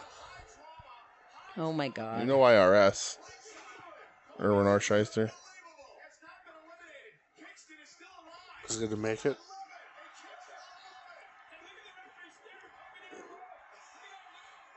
The suspense. This is hilarious that he is like hopping. Using the fucking lazy boy chair to get back into the ring. Yeah. But like if we are being totally honest, that does look he a could lot have like just my desk chair. not fallen out of the ring before. Well, he was hit though. He was... No, he wasn't. Yes, he was. No, he wasn't. Yeah, he was. No. He was pushed by another wrestler. No, he could have. Oh, Darren Young is out. Oh. The knee pads are freaking me out. Oh. Cody said, fuck you, Kofi, you're gone. What a dastardly human. Ugh. Yeah, get out of there, Cody Rhodes. Not eliminated yet. I feel like you're going to get a lot of messages about how much I'm hating on Cody Rhodes, and I'm sorry. That's all right. Tim's upset, but that's okay. Yeah, Tim's hurt. Why would you do this to Tim, Michelle? Yeah. What'd Tim ever do to you? He liked Cody Rhodes. That's what happened. Oh, The Godfather. You love The Godfather. Is he going to have a hoe train? Yes, he does. But these are some classy hoes. It's only two. Yeah. They are classy. These are classy. These are professional escorts here. Yeah. Look at that jacket. Look at those pajamas. The red. If we're gonna have matchup pajamas, it should be like these. God damn. Yeah. These are very fancy. These are classy. Yeah. I mean, so he was also a while off the road managing a strip club. So these are probably some of the ladies that worked with him. Locals. Same thing with the last Rumble that we watched. He only has 2 hoes, and I feel like there should be more. I've seen him with what the fuck? Is that for real? Did that really just fucking happen? He just got knocked right the fuck out. He got in, he got out. The Godfather. Well, it was like a big circle. So he's not a regular wrestler. Oh, at this point. Isn't this fun? He just puts all his shit back on and goes back out. He was like a Legends entrant here. Like he wasn't on the roster. Yes, that's what's absolutely. Happening. So he doesn't. He just made out like a bandit. Yeah. He doesn't have to be in the Rumble. He gets to go back to his dressing room with his hose. Yeah. I'm literally not even sure that his feet touched the ground. He just he did a circle in and out. It was actually pretty impressive. He's the best. I like him. Look he took the whole time. Yeah. That whole thing took the whole time. Somebody else is coming. Just for Godfather. It was just to come in and leave. It's because he's a goddamn legend. That's right. I agree. Oh. Who the fuck is Wade? I'm afraid I've got some bad news. I don't know what just happened. We're awesome. That's what just happened. It's the fucking bullhammer Who's right Wade there. Barrett? It's Bad News Barrett. Bad News Barrett. He's commentator now. Oh, Jeff Jarrett. Okay. I was like, isn't there a Jade Jarrett? It's W-A-D-E. I thought his name was Jade. B-A-R-R-E-T-T. Jade Jarrett. That's Wade what I thought his Barrett. name was. Damn, that's what Wade Barrett should have done. He's also not Wade Garrett, which would be from Roadhouse, but Wade Barrett. He was good. I was a fan. I liked Wade Barrett. He's an announcer now, though. He gave up the wrestling. I think Wade Barrett's hair was getting long and he'd be was looking scuzzy. I like we'd have the big tall podium and he'd come out and deliver the bad news. I can't believe they brought on an A-lister like the Godfather and then he's just out. I know. He really is an A-lister. Celebrity. Yeah. I agree. But Wade Barrett used to come out with a giant podium that he'd stand on. And he'd deliver bad news to everyone. Yeah. And he'd hit his gavel and said, I'd like some decorum, please. Yeah. What do Rey Mysterio's pants say? 619? Yeah. Why? Because that's his finisher and also the area code of where he lives. Sacramento. Yeah. Or San Diego, one of the two. I thought it was San Francisco. Who's Kurt Hawkins? San Domingo. You don't want to know. Oh, John Cena. You're not happy to see John Cena? You love John Cena. I think John Cena is actually invisible right now. Oh, no, there he is. Look at that. Look at his thighs are covered up. Love that. I do love that you love that about him. Has covered thighs. He's entered 19. This is flying again. Yeah, which is good because it's not a good Rumble. How is this Rumble rated higher than Can that guy really please insane. be eliminated? Oh, look at it. He's wearing khaki shorts. That's such an iconic Cena moment, like that shot, dude, with the shirt off and then the shot from the back as he runs. So good. That's in his highlight packages forever. Yep. Could somebody please eliminate this Danny Bonaducci looking motherfucker? Ask and you shall receive. Yeah, that's right. Too. Thanks, Cena. Oh. Cody Rhodes, out. You said you needed that guy to clean house. Yeah. Come on. Oh my John God, Jericho's Cena. bald spot there. Oh yeah. Y2J, they just said it. See? It's 13 years later, and they're still saying it. Sure are.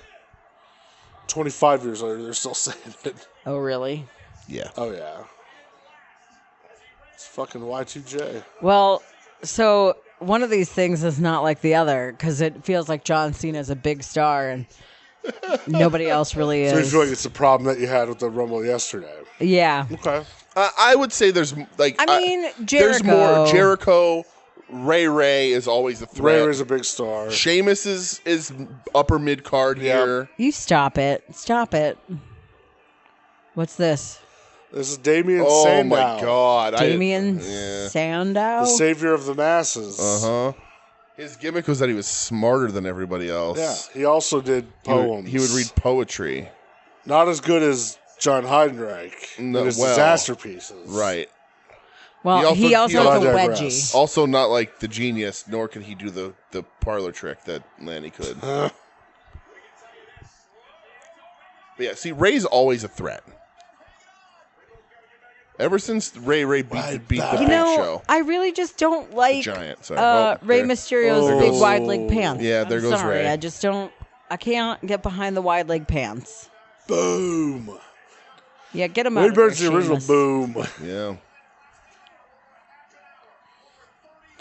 The camera's nauseating. Yeah. There is definitely a lot of this era of wrestling I can see in this match that I do not like. Yeah. But there's stuff that I do like. Look at Jericho, man. Oh. Whoop. She's just a little too big. He's like, I'll just turn it into an STF, maybe. Oh, it's Cena flipping back over for him and then making it harder. Oh, because Jericho was still put on the Lion Tamer for real here, so. All right.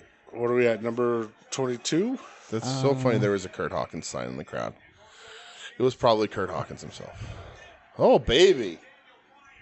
Look out. Oh, 21. Look at this young man. Daniel Bryan. Yeah. He looks like a baby. Daniel Bryan Danielson. Mm-hmm.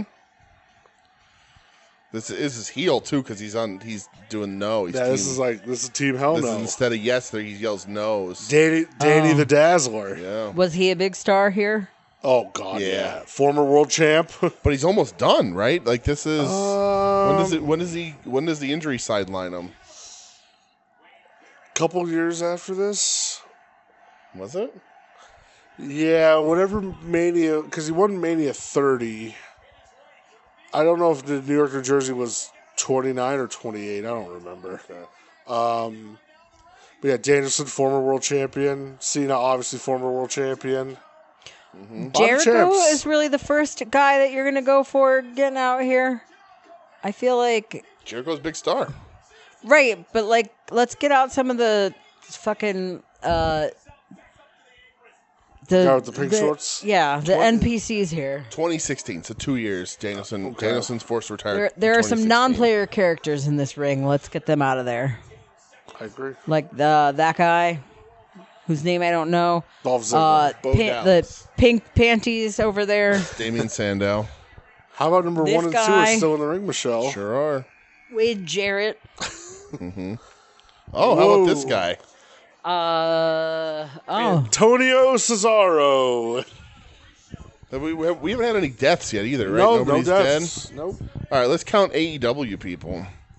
So, Michelle, that's Claudio Castagnoli in AEW. It sure is. Yep. Looks the same. Exactly He the does same. look exactly the same. He's also a heel, right, at this point? Because he's in the American flag gear, so he's doing the Hager stuff. Yeah. The We the People bullshit. Well, in the ring right now, I think there's only three. There are 3 AEW people. Yes. A TNA guy, an NWA guy. I think Sandow was doing that for a while, right? I don't know. I know he was. I don't know what he's doing now. And Cena, who's going to win the Royal Rumble this year. I saw the sheet. It's true. It's already made up. Mm-hmm. He eliminates The Rock when The Rock comes in at 31. It's true. 31 out of a 30-man Rumble. Yep. Damien Sandow also became the Miz's sidekick at some point. Yeah. He became Damien Mizdow. He was like his stunt double. And The Miz is the Miz's sidekick. Well, he doesn't need a sidekick. He is a sidekick. Les Miz. The Miz sucks. All right. Number 23. 23. Hillbilly Jim mentioned on commentary. Everybody. I hope it's Hillbilly Jim. That would be incredible. I feel like there's still Don't 23 go messing with people a country in this boy, ring. a country boy, a country boy. Don't go messing I can't read what that says. That's the Punjabi Playboy. Yeah, it's a great Khali. You can see how mobile he is. Yeah, he doesn't look okay. Massive star in India. For real. I'm worried about You'll his, see what makes him special in a second. I mean, he's 9 feet tall. I think that's what makes him special. He just walked over the top rope without even trying, but he also looks like he. Yes. I'm gonna guess this man's not still alive. No, yeah, absolutely is. Oh wow, he doesn't look like he's still alive in the ring right now. No, still alive. He promotes in India. He has a wrestling company in India. Once again, former world champ. Yeah. Yikes, he does not look okay. I think he should just eliminate himself. That's as mobile as he ever was, too. So yeah, no doubt. At least in his wrestling career, because he was a Mr. Universe contestant from India. He was like a bodybuilder and shit. I'm worried about him. What the fuck? What are they talking about? Did they just say interspecies relationship? They sure did. What the fuck, dude? Somebody just has a sign that says eliminate Cena. Yes. Like, no. All right, 24.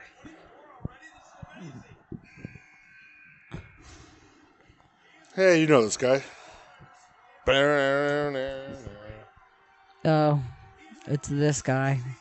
Kane. It's gotta be. Look how less cool he looks in this era. Oh, just terrible. From his prime era. He looks so stupid here. Yeah. He with did the not fake look hair. cool ever. He did.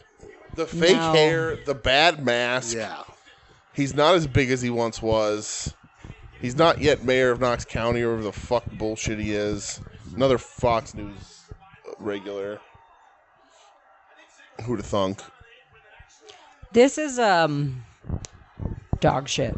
You said it's dog shit? Yeah. Oh no. This is a dog shit Royal Rumble. It's a little rough. I wish that they would start actually getting some people out. There are like 30 people in this ring. There's so many people. I'm trying to count, but I can't get past Kevin Dunn's fucking camera cuts. It does feel like with the camera, we're always looking at the wrong thing. There's 10 or 11. I don't know. Ooh. I think it's 11. I think there's 11. Soon it'll be 12. Nope. You know it. Oh my God. What is this? What's this guy? Matt Cardona. It's a deathmatch king. It's Zack Ryder. We ate his hot sauce on Wings, remember? Why did he come? Why? What was? What? That's Zack Ryder. I don't like any of There it. goes Great Khali. He was Zack Ryder in the WWE. Yeah. I don't like any of it. He was the Prince of Long Island or Yeah, whatever the fuck he was called. Fuck you, look Kane. at Kane Oh, out see, of that's there. a big deal because they're tag partners. Yep. They're tag partners here, so that's a big betrayal. Yeah. And then, boom. Sure. Oh. Uh-oh. Kiss him. Kiss him. Kiss him.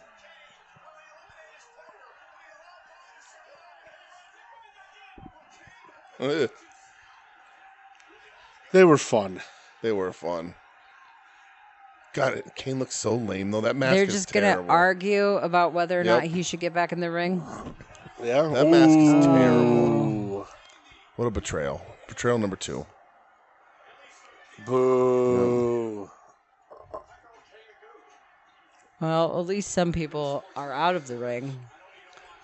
It's See, so it's many clearing people. out. There was just a sign that said hug in the crowd. I think we need this. The purple guy needs to go. The pink guy needs to go. The blue guy needs to go. So that's Matt Cardona, Damian Sandow, and Wade Barrett. Yeah. They need to go. What about this guy? What about this guy? Yeah. Who's this? Oh, Randy Orton, who I keep forgetting as a person. Well, with a beard I forgot here. he even existed. I'll never forget. Yeah. He Welcome is to Viperville. really hot. Yeah. He also used to, when people were out for matches, he used to take shits in their bags in the locker room. That's amazing. Yeah. I kind of. Yeah, I Randy kind of, Orton's he's a pretty man. I love that he's that much of an asshole. Yeah. But yeah, he's a beautiful man. He's still around, former world champ. Yeah, still wrestling. Mm-hmm. Oh, baby, here we go. Double DDT. Why did he bring them both back in? To do that. Drop on their fucking I think he heads. forgot. He forgot what he's doing here. Oh, that was cute. Oh, Little boy. RKO. Down goes Ryder. Here's a very famous mark pick that a lady got with Randy Orton once. Oh, yeah. Fuck you, see purple Zack dude. Ryder.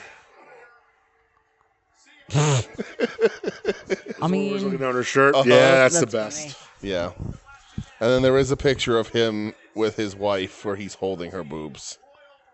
Well, there's actually multiple of those. It seems to be a thing they like to do. Here you go. All right. So. All right. But that's 27. That's Randall 27, Orton. huh? Oh, it's another one of Third these. member of the three-man band. Don't hinder the gender. Also a former world champion. Former world and champion. And also 2024 award winner. Michelle, you want to know what he won the 2024 award for?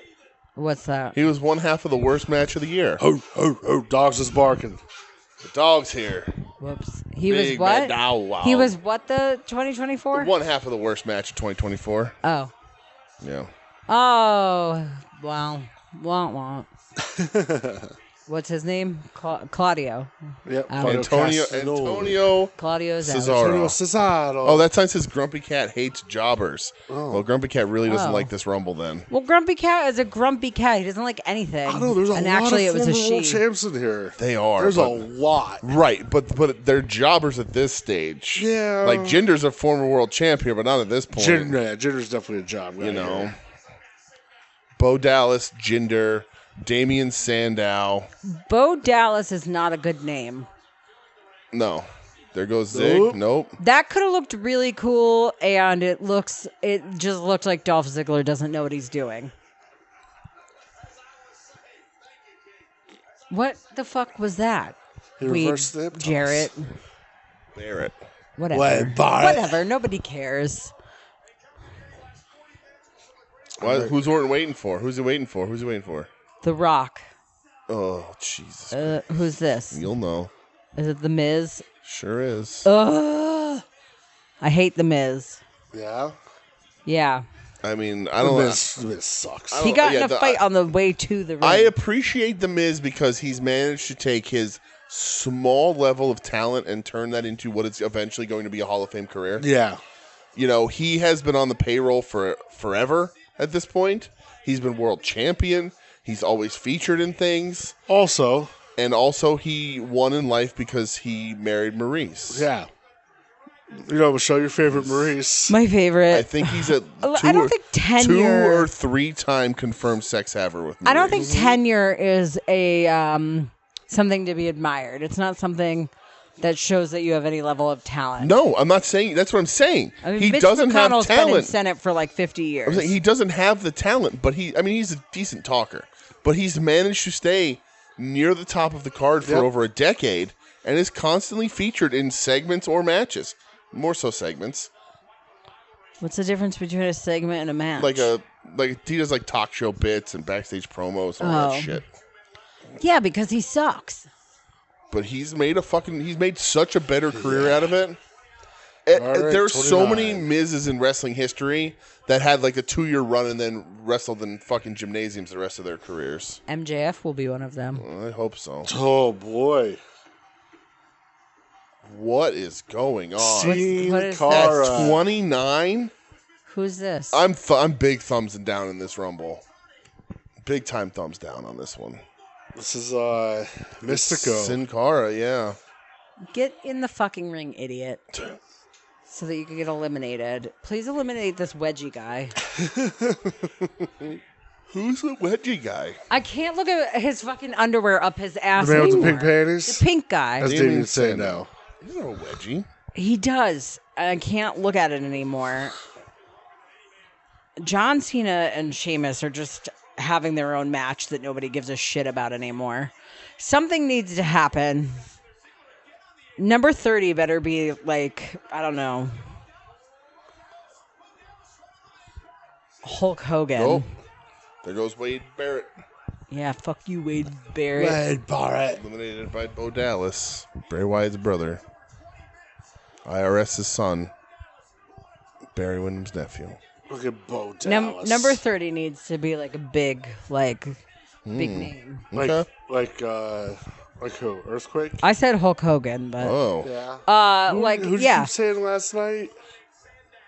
No. Who? What? You kept saying someone yesterday. John Cena. What if it's The Rock? I hope The Rock doesn't come out. First of all, it's not going to be him because he's wrestling in the main event. What if he does double duty? Yeah, it's The Rock. It's The Rock. He's not going to do double duty. He could barely do the job he's hired for. Look at Barrett. The only thing he's good at is distracting. Mm-hmm. Distracting. Bo Steve Dallas would have Austin. won this whole thing if it wasn't for Wade Barrett. Oh, there. bullhammer. What are you doing? Go away. Lose with dignity. Get out of there. The bullhammer. Go home. You lost. What are you doing, John Cena? Bo Dallas. Did he just kick him in the taint? I think so. All right, here you go. Last one, Cho. All right. It better be good. I hope it's Snoop Dogg. Snoop Dogg. Me too. I hope it's Snoop Dogg. Oh, it's the Ryback. I quit. This is an all-time bad. I quit. That's who they brought in at number 30? This guy? This guy? Listen, this motherfucker was over at one point, okay? Ugh. Well, this is not the point because everybody is disappointed. Look at people. They're like, this is the guy that you brought out. He was certainly booked as a monster. Yeah. I prefer Skip Sheffield. I mean, he looks like a monster. Yeah. But at least he's going to eliminate this guy. cornfed Get him cowboy? out of there. Oh, my God. Thank you. Jesus Christ. How hard. I could have eliminated that guy. This is stupid. You know, if this guy wasn't an idiot, he would have done a lot more in the company. Yeah. He's just a dummy. Said he tried to hurt Phil on purpose. It's a running theme. He's the original empty-headed dumb fuck. Is that what you're telling me? Yes. Yeah. This one, sadly, again, falls, and maybe all Rumbles do this way in retrospect, or at least after a point, but like it does sort of fall to Michelle's pet peeve. There's not a lot of killers. Yeah. You know, like even right now is still there. There's a solid top four. I mean, look at Orton though. Yeah, Jericho, Orton, Sheamus, and Cena is a solid final four. But like at least they spaced them out. Yeah, you know what I mean. They spaced them out. They didn't come out like right. Look at Jericho in the whole time, almost an hour. Like the last Rumble that we watched. They sent Stone Cold Steve Austin out first, and then nobody really ever could have matched him. Yeah. At least they picked 4 people, and they spaced them out here. Jericho's eliminated done. What a by run, Dolph Ziggler. Jericho definitely the MVP of this Rumble. Yeah.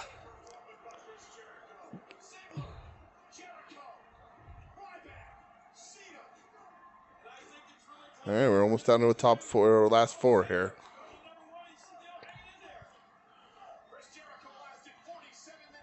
Man, 47 minutes. 47 minutes. Vince McMahon lasted longer in '99. Just saying. Like it does feel. It feels relatively obvious that Randy Orton and John Cena are going to be the final 2 here. Okay. But you never know. Well, I feel like I know. You didn't know in '99. Oh, I know. I knew that the last 2 were going to be the last 2. I just didn't. I never considered that Vince McMahon might write himself to win. Orton cleaning house, being a goddamn star, top of the fucking heap over here. Man, Orton is so good. You hear that, Kenny? He's so good, man.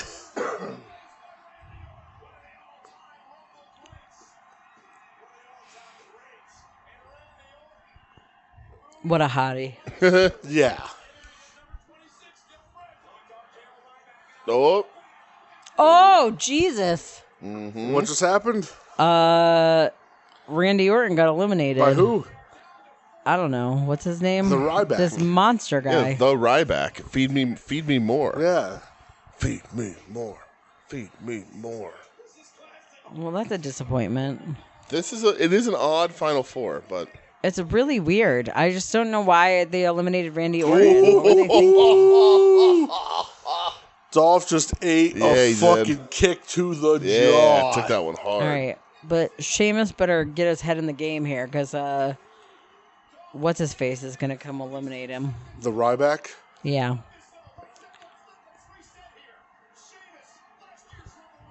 Sheamus won the year before. All Sheamus right. always has toddler hair. Well, yeah.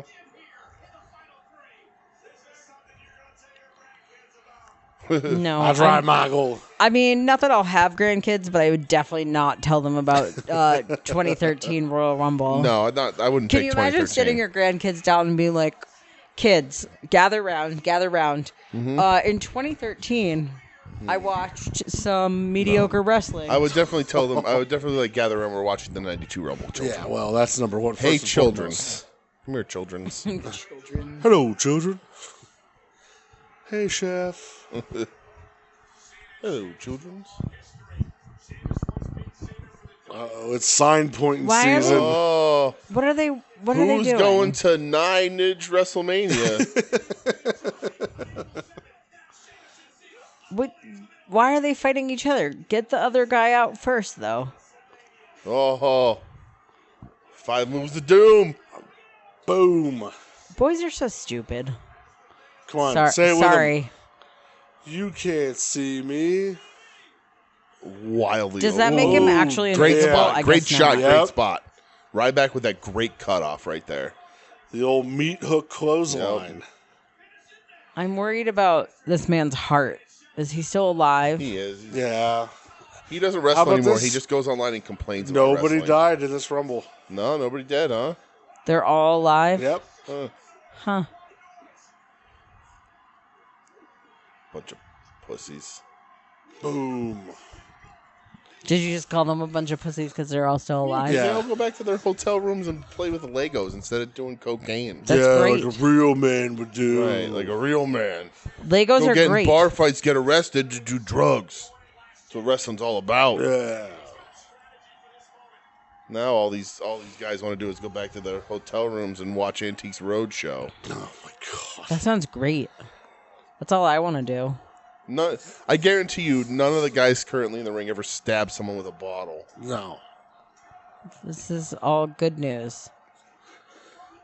Oh shit. Oh, that was almost real bad. The Ryback just muscled Sheamus out of there. Wow, that's crazy. They're like, all right, Ryback, we're giving you the rub, brother. I said, man, he was fucking Yeah, I over at guess one so. point. Ugh. John Cena, come on.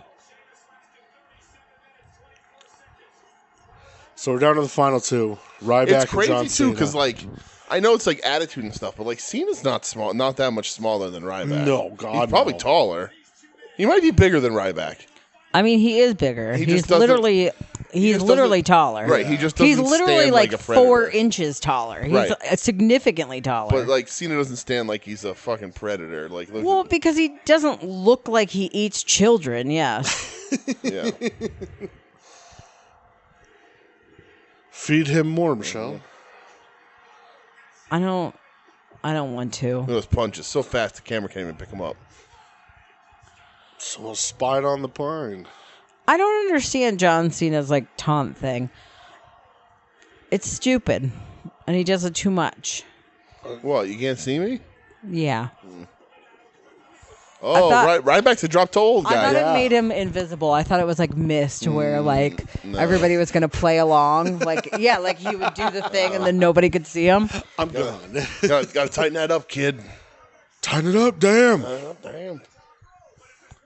A lot of daylight there in his Cena TF. What is he doing? It's You an can't. STF. But it doesn't do any good. You got to get Correct. him over the top rope. Correct. Did you forget what you're doing here? John Cena, don't He's let just me showing down. respect to Masahiro Chono. If this fucking ogre wins, I'm gonna be so disappointed. What'd you call him, an ogre? I call him an ogre. This fucking ogre. It wins. is bad strategy on Cena's behalf because now he's gonna lift up. Yeah, a now dead you gotta body. lift up this fucking huge fucking monster But guy. it's John Cena. He's Superman. He is. That's true. Oh, I know this bump. I remember this. What is his? Oh, it says feed me more. Yeah. I was like, why does it say something about mops? Whoa, Jesus Christ. That's how you I blow thought it said somebody's feed me knees out. mops. Feed me mops. This is a janitor. He's been a janitor this whole time. He just can't hold a job because he eats all the mops. No, this is such a disappointment. Oh, thank God. Who's your winner, Michelle? John Cena. It's better than Vince McMahon. Who in this Rumble oh, look, there's a Moonanite. Yeah. Who winning this Rumble would have been worse than Vince McMahon?